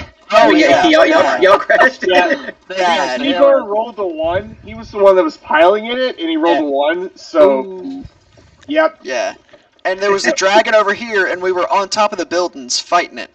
Yep, and I cast Dawn right about here, which was like a 40-foot, like, brah! That is correct. That was actually a map that I took from Dragon Heist to use as a town map. It's originally from Dragon Heist. But I have inspiration for that? It's not detailed like this one is. This one's got wagons, of course, no snow, where I added all that in to the other game. So you guys find yourself there on that northern side, and you're making your way south to go toward what you know is called the Skewered Dragon. And I'm gonna move you guys just a little bit on my own so that we can kind of get things in motion. You find yourself moving, each of you, just straight down the alley. That here, you know that you're heading south. But as you're getting there, you start hearing a large amount of ruckus. You're not exactly sure what's going on, but you start hearing it as you're going through, and it just doesn't sound normal. And as you round the corner and get down here, you notice that a large crowd is gathered at the end of the alley, which seems to be blocked off.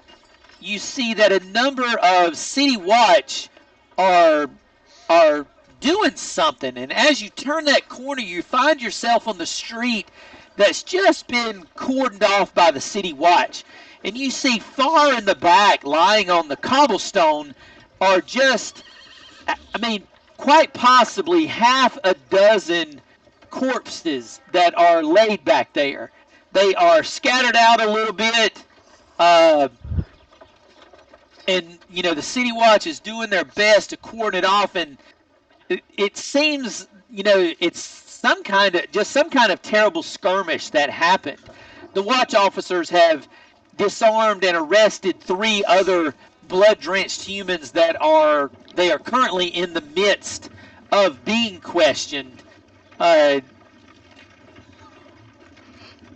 from the City Watch. And they're in the back, and they're manacled up in the manacles that the City Watch tend to use, that has a tendency to screw with verbal and somatic components, as if it jolts you or does something to you.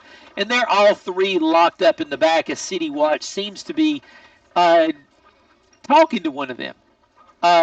And you see the City Watch guard that is close to the crowd that is up at you, and he is simply saying, "Get on with it! Get on! There's nothing to see here! Get on with it!" However, it is a city street, and other than blocking it off, he just continues to be pushing people away. He uses the words "get on with it," but can we tell what he means by getting on with it? Is he being violent with them? No, he's not being violent, but he is telling them basically to keep moving. Okay. Nothing to see here. Get on. Get on with it. Get on with your day. Nothing to see here. And they're moving towards us, the crowd. Well, people are probably going. Some are leaving and going down this alley. You might find some going back up this alley, but not everybody's really leaving. I mean, they pretend to leave, and then they're over here, and then maybe here, and then these 2 step up. Okay. And so, nobody seems to really be leaving, but trying to maybe get a different eye or view.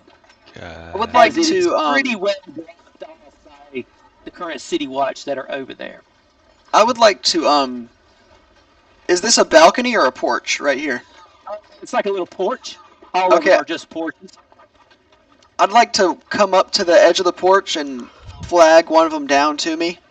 Yeah, he would step to the edge of the little porch and look down at you. Hey, man, what's going on over there? Is everything all right? It looks like something bad may have happened. He says, "Oh, we're not sure." He says, "It looks like another one of those gang-related fights between the Xanathar and the Zenturum. Looks like the Xanathar took out a number of those Zent guys. But we don't know if any of the other ones were actually part of the Xanathar. But they've got those 3 boys there in the back all shackled up, as you can tell." Yeah, I see that. It's just terrible the way these neighborhoods have gone down these days, just with all the gang activity. There's something going on, boy. There's something going on. And the female beside him pretty much says the same thing. "That's right. There's something going on in the streets. You hear about it every day." It's just terrible the way our neighborhoods have just declined these days. It's just terrible. I'm glad that at least the City Watch are keeping some sort of order. They're trying, but the Darkwoods have never been great. Never been great. It's always been kind of low-key from the North Ward or the Castle Ward. But everybody knows Waterdeep is where the money is. Down here in the docks, all the fishing that keeps the city alive. Hard-working folks down here, I'm sure. I mean, I'm one of you. I'm one of you. I've lived down here all my life. I am. I've lived down here all my life. Oh, dear boy, bless your heart. Bless your heart. Who's your father?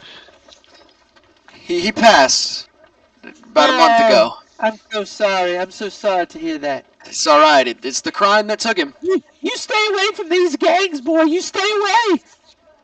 I'm doing my best, ma'am. It's all any of us can ask. It's all any of us can ask. Look at those boys dead in the streets. Well, thank you, ma'am. I'm glad you could at least tell me what's going on. Well, that's all we know. We've just been standing here at my house. They can't make me leave my house. No, they can't. That's right. You do have that right. I would, at that point, I would return to the group and tell them what I found out. That it seems to just be more Zentarum and Xanathar Guild related crime, from all anybody knows. Okay. Yeah, David, is this something that would be not necessarily a common occurrence, but on the shock factor? It seems to have lost its shock factor only because within the past month or two, maybe a little longer, these occurrences have really picked up. This seems to be happening more and more as the the weeks have gone by. I mean, this was not a very big thing, and it was more of a shock, say, a year ago or 6 months ago. But here within the past 3 or so months, it's picked up to the point that rumor has been heard that the protector of Waterdeep, the Blackstaff, has actually activated and sent her special guard, the Grey Hands, or Force Grey, excuse me, Force Grey, into action, which is like saying you basically brought in the SWAT or the Green Berets or something. Mm-hmm. That she has actually activated this big group to try to figure out what has suddenly created all this gang activity, because they've not been able to find out. Gotcha. Okay. Not sure if this concerns us or not, but I mean, it's. I don't think it does. Right. At the moment, I mean, we can go talk to the guard, but Keen, I can tell you that it's just more crime. It's just more gang violence. Yes. I ain't got much love for these outlaws.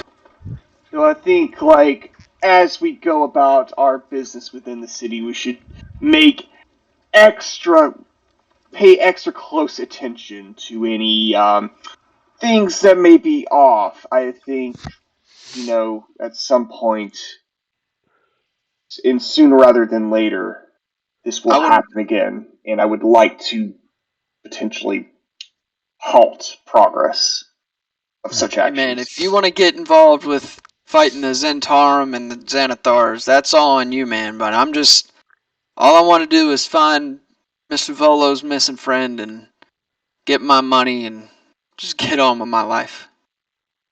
Get on with your life? Get on with the status quo? Look, man, you clearly aren't from here. Oh, clearly. If you start involving yourself in all this nefarious stuff, you'll wind up dead in an alley like those fellas. Sometimes it's better just let the city watch and the Blackstaff handle it, and just do your job. I suppose for some, and just by the tone that he totally is like he's talking down on me. I'm not necessarily, but he doesn't agree with my philosophy, that's for sure. Absolutely, he's more of one that he sees injustice, he seeks with action. He may bide his time, but justice will be served in its due time. Justice will be handed out. I've had my run-ins with small-time gangs and people in alleys. I've dealt with it. I mean, I live down here. But when it comes to the Zentarum and Xanathars, sometimes it's just best to stay away from those fellas. Hey, where again, Dave? Can you ping where the actual that bar was?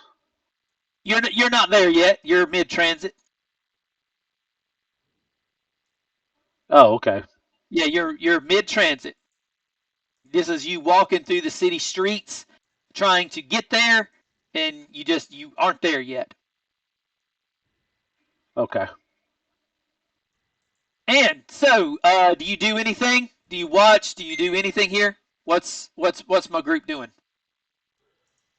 Can I do a visual investigation myself as to what might seem out of the ordinary? Can I tell anything about like how they died or anything like that? You can just see that from here. I mean, it looks like multiple stab wounds to all of them. All right. Yeah. I mean, there's a large amount of blood on all the bodies. Stabs, probably daggers, because they're easily concealed. But yeah. All right. Well, with that, that's a like I say, Just looking at it, you can kind of tell that. I'm good to keep on going. Let the City Watch handle it. Zentarum and Xanathars is not something I need to get involved with. Mm-hmm. Anybody else? You can tell that like Percy is he's agreed to help, but at the back of his, you can kind of see the cogs turning in his head of something in the works. Well, you can definitely see the violence of it.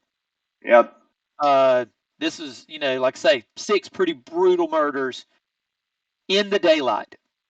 Mm-hmm. This is simply unacceptable. This is all internal model. Right. Yeah. All right, so Ricky, as you were looking and trying to glance, and the group comes around the corner, there's a little odd shop that catches your eye, and the sign outside simply sparkled for a second, and it caught your eye as you were passing, and before you knew it, all of you were suddenly looking the same way, and the sign reads that. Zablob. Old Zablob. Koblob. I've been here. Have I seen this place before? It's almost like you've heard of it before, but you can't say that you've ever visited it. Well, let's go inside of it. If I've never visited, I'd like to go see what's inside there. Everybody talks about it, but you've never really, paid much attention to it. Mm-hmm. But every once in a while, when you think back on it, it has been in your conversation, but you're not entirely sure why. Then yeah, if y'all want to go, let's go. I mean, I've never been in there. Yeah. So you walk up to the shop and you open the door to go in, and a cloud of lavender scented purple smoke just kind of trails out of the shop, and as you peer inside, when the door opens, every wall is painted just purple, and all across all the shelves everywhere, you just see knick-knack after knick-knack on these shelves. And the shelves are also painted this deep violet. And far at the back of the room, you see a hairless old gnome sitting cross-legged on the counter, and he wears these purple-colored robes. His cheeks are decorated with 9 purple face-painted eyes. The gnome lowers his pipe and exhales a cloud of lavender smoke before he raises his hand and says, "Hail and well met! Come, browse the shelves of the most curious curiosities in the world." Let's see. I'll start browsing. In Gnomish, I'm going to say, because I can speak Gnomish, I'm going to say, "Ah, good sir, Mr. Gnome, you must be Mr. Old Zablob." "That is correct," which he, of course, answers in Gnomish. "I am Old Zablob, and this is Old Zablob's shop. However, do not fear. What you see, I am no relation to the Eye Tyrant, who is hanging in the window, by the way. He sells for 1 gold. And as you turn to look, in the window, you see almost like a lamb's wool stuffed ball with a number of very well-stitched eye stalks on it. And it is a trinket or a small little stuffed animal of a beholder. I'm buying it for 1 gold. You may put down a trinket, a stuffed animal beholder trinket in your notes. He will graciously sell it to you for 1 gold. And it's well made.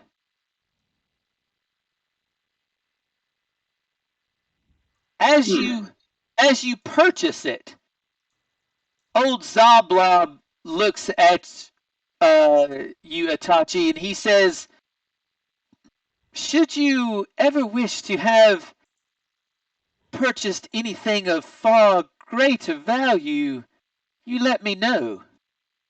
Old Zablob has a way of collecting such things. Yes, sir. Thank you for the stuffed trinket. You are very welcome, and be sure to bring that trinket back with you. Of course, of course. Is there anyone Do we else? all hear him say that? Yeah. You do. He doesn't seem to try to be quiet about it, though he acts like he's trying to be quiet about it. But his mannerisms act like he's trying to be quiet, but he's not in any way quiet. Mr. Zablob. Yes. You just told my associate here things of a more pricey value. That you could tell them? Don't know what you're talking about. I'm gonna pull out a gold coin and flip it to him. Things of a more expensive value. He catches it and he says, "Is there a trinket you want? Have you picked one? I don't see one in your hand." I'll pick up something off the shelf. All right, give me a D100. It'll just be random. Okay. I rolled a 77. 77. You find what looks to be an ornate scabbard that has no blade, but it is of some of the finest make that you have ever seen. Okay. And he says, "Oh, that is such a great little piece, such a great piece." He says, "Gold taken, trinket made." He said, "And if you ever find the dagger for that scabbard, you let me know. However, should you ever wish to find anything more interesting, you let old Zablob know." Old Zablob. Do you, be sure to bring your scabbard. Oh, of course, Mr. Zablob. Do you sell more interesting things, or do you just buy? Oh, I'm a seller of most interesting things. But depending on what you may have as far as trinkets and baubles, I will take a look, and it's possible I may purchase. Understandable. You're a businessman. I completely understand. Yes. Well, Mr. Zablob, you and me we might be talking here in the near future. Oh, I do wish we could, but please, you hold on to that trinket. Oh, it won't go anywhere, I promise. Stay right here strapped to my belt. If you do lose it, we may not meet again. Stay right here with my belt, Mr. Zablob. Gentlemen, any trinkets for the rest of you? I'm good. I believe I too would like. Do you have another of your beholder? I'm so sorry. It is one of a kind. Perhaps there is something else on the shelves that you may like. Perhaps this diary that has 7 missing pages. 7. You do know that 7 is quite the magical number. I am looking. I do happen to look for interesting devices that you may have. Really interesting devices. What if I showed you this little device right here? This is a doorknob. It once opened doors inward and outward, but look at the doorknob. It is crystal. If you are not looking for anything in particular, Ricky, you may roll a D100. Or I can just find something out of this D100 chart. Oh, I gotcha. Is that about what it looks like, Dave? I love it. Yes, it's probably not pink because they didn't have that kind of dye back then. But yeah, I just clicked on the first one. Yeah, I love it. I'll roll a die 100 just to see what he has. If you are participating, he will sell you a trinket for 1 gold. So if you just want it randomly, just let me know, or I will grab something. You know what? I'll give it a shot. Dude, this is awesome. Yeah, I'll put my coin in. Actually, never mind. I'm good. I don't need nothing. I'm just gonna. You said roll it 1d100. Yes, 100. If you truly just want it to be random, just give me a D100 as you pick something up off the shelf. Let me ask. I want to look for something like any kind of like looking glass or monocle or anything that would like improve my vision, binoculars or something like that. He doesn't have anything. He doesn't have anything for normal use. Okay, how about something that would like some kind of not necessarily disguise kit, but like a hat or scarf or neckerchief that would. Yeah, see, again, he doesn't have anything of what you would think is a normal use. Oh, so would you happen to have a cloak of invisibility for 1 gold? No. So it's like gadgets and such, right? Think of the trinkets from the DMG. It's crazy little things. Okay, gotcha. Yeah, they're just trinkets. That's all they are. I'll throw a gold in and roll. I'll do a die at 100. Here it comes. 75. I mean, I'd like say I've got 100 things here. I rolled a 75. You got a 75. Yeah. He looks at you and he says, "Now this, sir, is really, really, really rare." And he pulls a little thing off the shelf that you kind of just glanced at. Mm-hmm. And he said, "This is a small set of pipes, but if you look at them, it's made out of real bones." Real bones. Real bones, not fake bones. Real bones. He said, "Now, if you do not want it, that is fine. I have 97 other trinkets." You said it's a pipe, right? It is. It's like a pan flute, little pan flute. Yeah, pipes, I'll take that. It's made out of bone. No, it's pretty cool. It's a conversation piece. I'll buy it off you. Yeah. Well, like I said, these are just trinkets. That's not their true purpose. Right. But it does cost 1 gold, so. It does cost 1 gold. That is correct. Okay, I'm putting it in my inventory. So Ethan has picked up something, Dawson has picked up something, and Eddie has picked up something. Mm-hmm. Anything else? I would like to spend 1 gold and ask him if he has any certain trinkets that might shoot projectiles. No, I'm afraid I don't have anything that shoots a projectile. However, what if I showed you what if I showed you this? And he reaches up and he picks out a thing about the size of, let's say, a ping pong ball, maybe a little smaller. And he breathes on it, and he wipes it off on his shirt, and he says, "Now, you can shoot things with this," and he holds out a glass eye to you. You can shoot people evil glances. You can shoot people the stink eye. He says, "Maybe this is the trinket that's speaking to you." Perhaps. Do you happen to have maybe a golden trinket that might have the inner gear workings of maybe a clock? The inner gear workings of a clock? You know what? I might. And he goes through a couple little trinkets and he pulls out a very small little glass orb about the size of a softball. And he holds it up to you, and inside is a little clockwork goldfish, and it's just swimming around. It's a glass orb just completely filled with water, and there's a little clockwork goldfish in it. Oh, is it swimming around?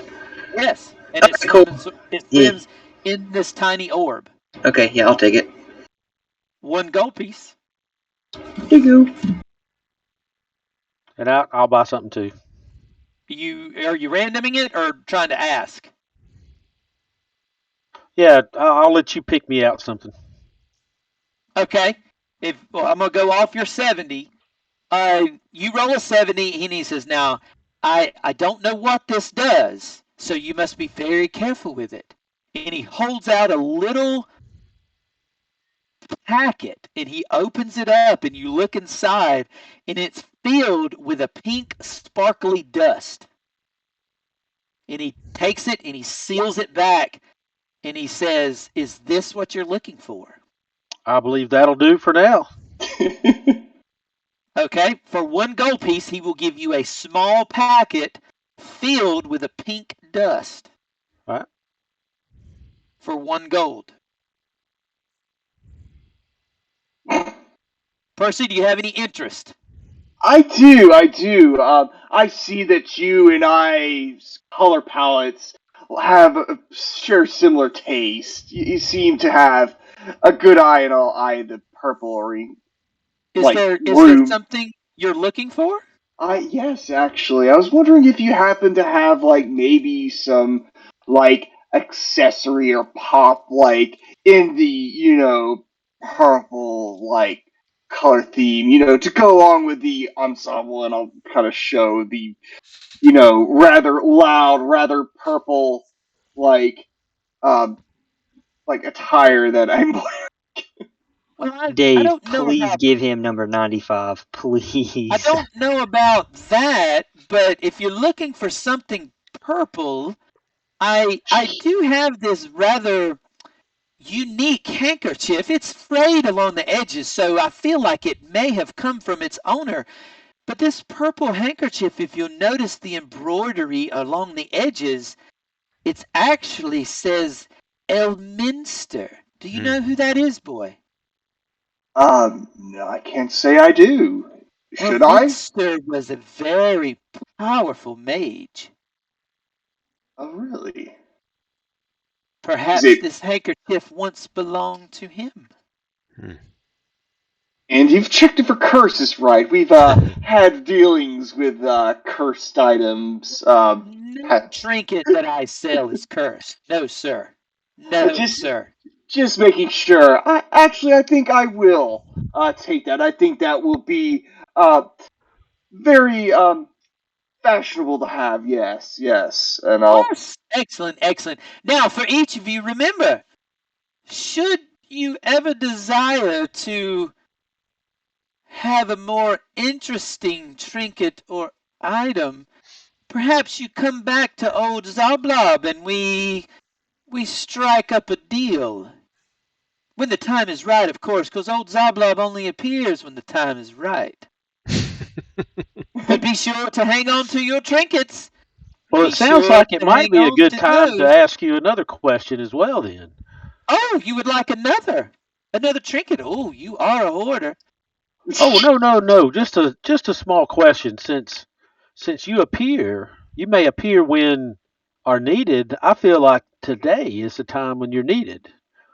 Would you happen to have seen what had started the fight between the Zentarum and the Xanathar gang that had just fought each other? And also, we are looking for a friend who is lost. Would you have happened to have seen a red-haired man, possibly accosted or possibly lost in this area?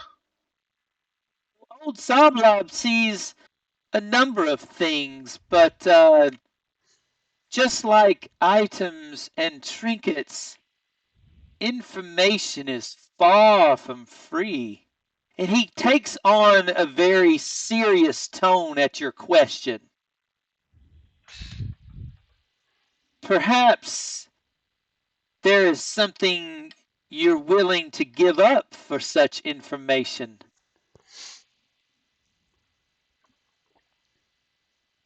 Uh,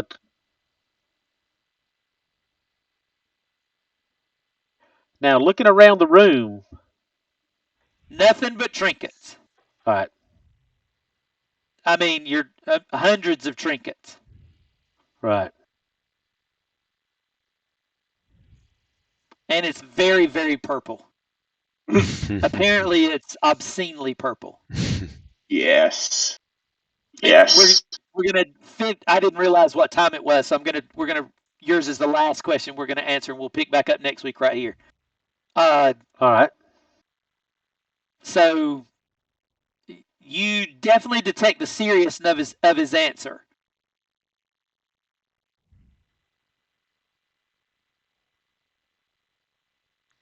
What is it, sir, that you would like for your information? Oh gosh, I'll take almost anything really. Perhaps your earlobe. I mean, maybe. That's just a little trinket. That's all. Maybe a fingernail.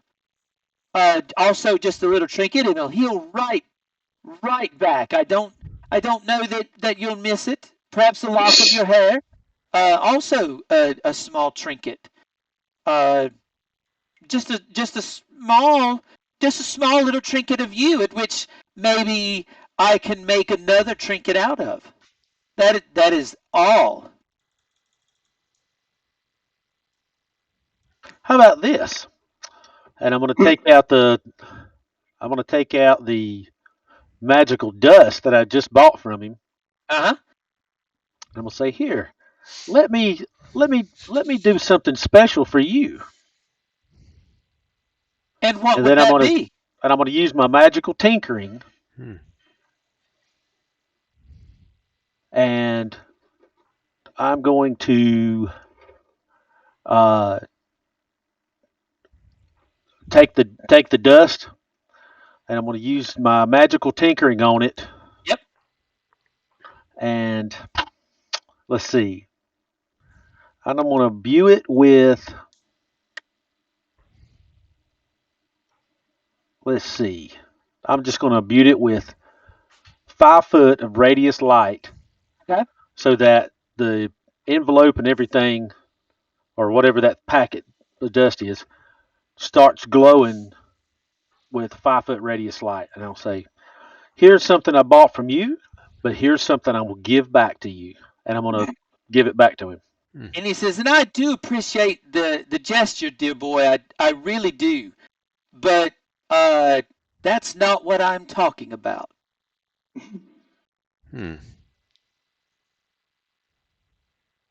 Kenai's going to walk up. He's going to pull out a couple of his hairs. Yep. Will these do? He reaches behind the counter and he pulls out a pair of scissors, perhaps a bit more, and I'll tell you what you want to know. He just leans his head over toward him. You can give me a whole haircut, man. I don't care. He reaches up and he pulls about just a small braid full in his hands, and he snips it right off. And he says, the gentleman that you mentioned, Mr. Floon, he's quite a handsome fellow and quite well dressed in appearance and manners. It's rare that you see anyone like him. All I can tell you and what I know is he was here in the dock ward, and as he was wandering the streets, he looked to be jumped by some rough-looking men in black leather armor. I don't know much more than that, and I don't know where he was coming from, but there was 5 on 1. None of them looked really familiar to me, so I'm assuming none of them have a trinket of mine for access to the shop. So we need a trinket to come back in. But they were wearing odd clothing, and I saw a tattoo of some type of black snake on one's arm, or was it neck, or both? Would I recognize that tattoo? I mean, Ethan recognizes that tattoo. I think you would, as the gang. You know that is part of the Zentarum gang. Yeah, that's what I figured. a black snake that actually has wings on it. Well, fellas, looks like we're getting involved with the Zentarum after all. See, I told you it was only a matter of time. And he takes some string. He takes some string or thread and winds it around that hair real tight, and he puts it behind the counter. And is there anything else? If not, I thank you for your time. But remember, should you ever need anything else, keep that trinket about you. You got it. Absolutely. Well, may I purchase that back from you then? I've made nothing out of it. Oh, so he didn't take it? Oh, he took Ethan's hair. No, I meant my packet of dust that he gave. Yeah, me. He didn't even take your dust. Oh, okay then. Yeah, he knows the trick when he sees it. All right. Are we good for the night? Because I need to get going. So with that being the last real question I wanted to answer, because I lost the track of time as well. We'll pick it up right back here at the end of Zoblob's shop, which is really good. Next week we'll be moving into the board as you are heading toward the Skewer Dragon and trying to find out more of maybe where Floon is, versus now you have found out what may have happened to him. Gotcha. Sounds good. Oh, David. Fellas. Yeah. I'm actually going to probably have to miss the next 2 weeks because I'm going to Orlando. Dude, that's cool, man. Have a good trip.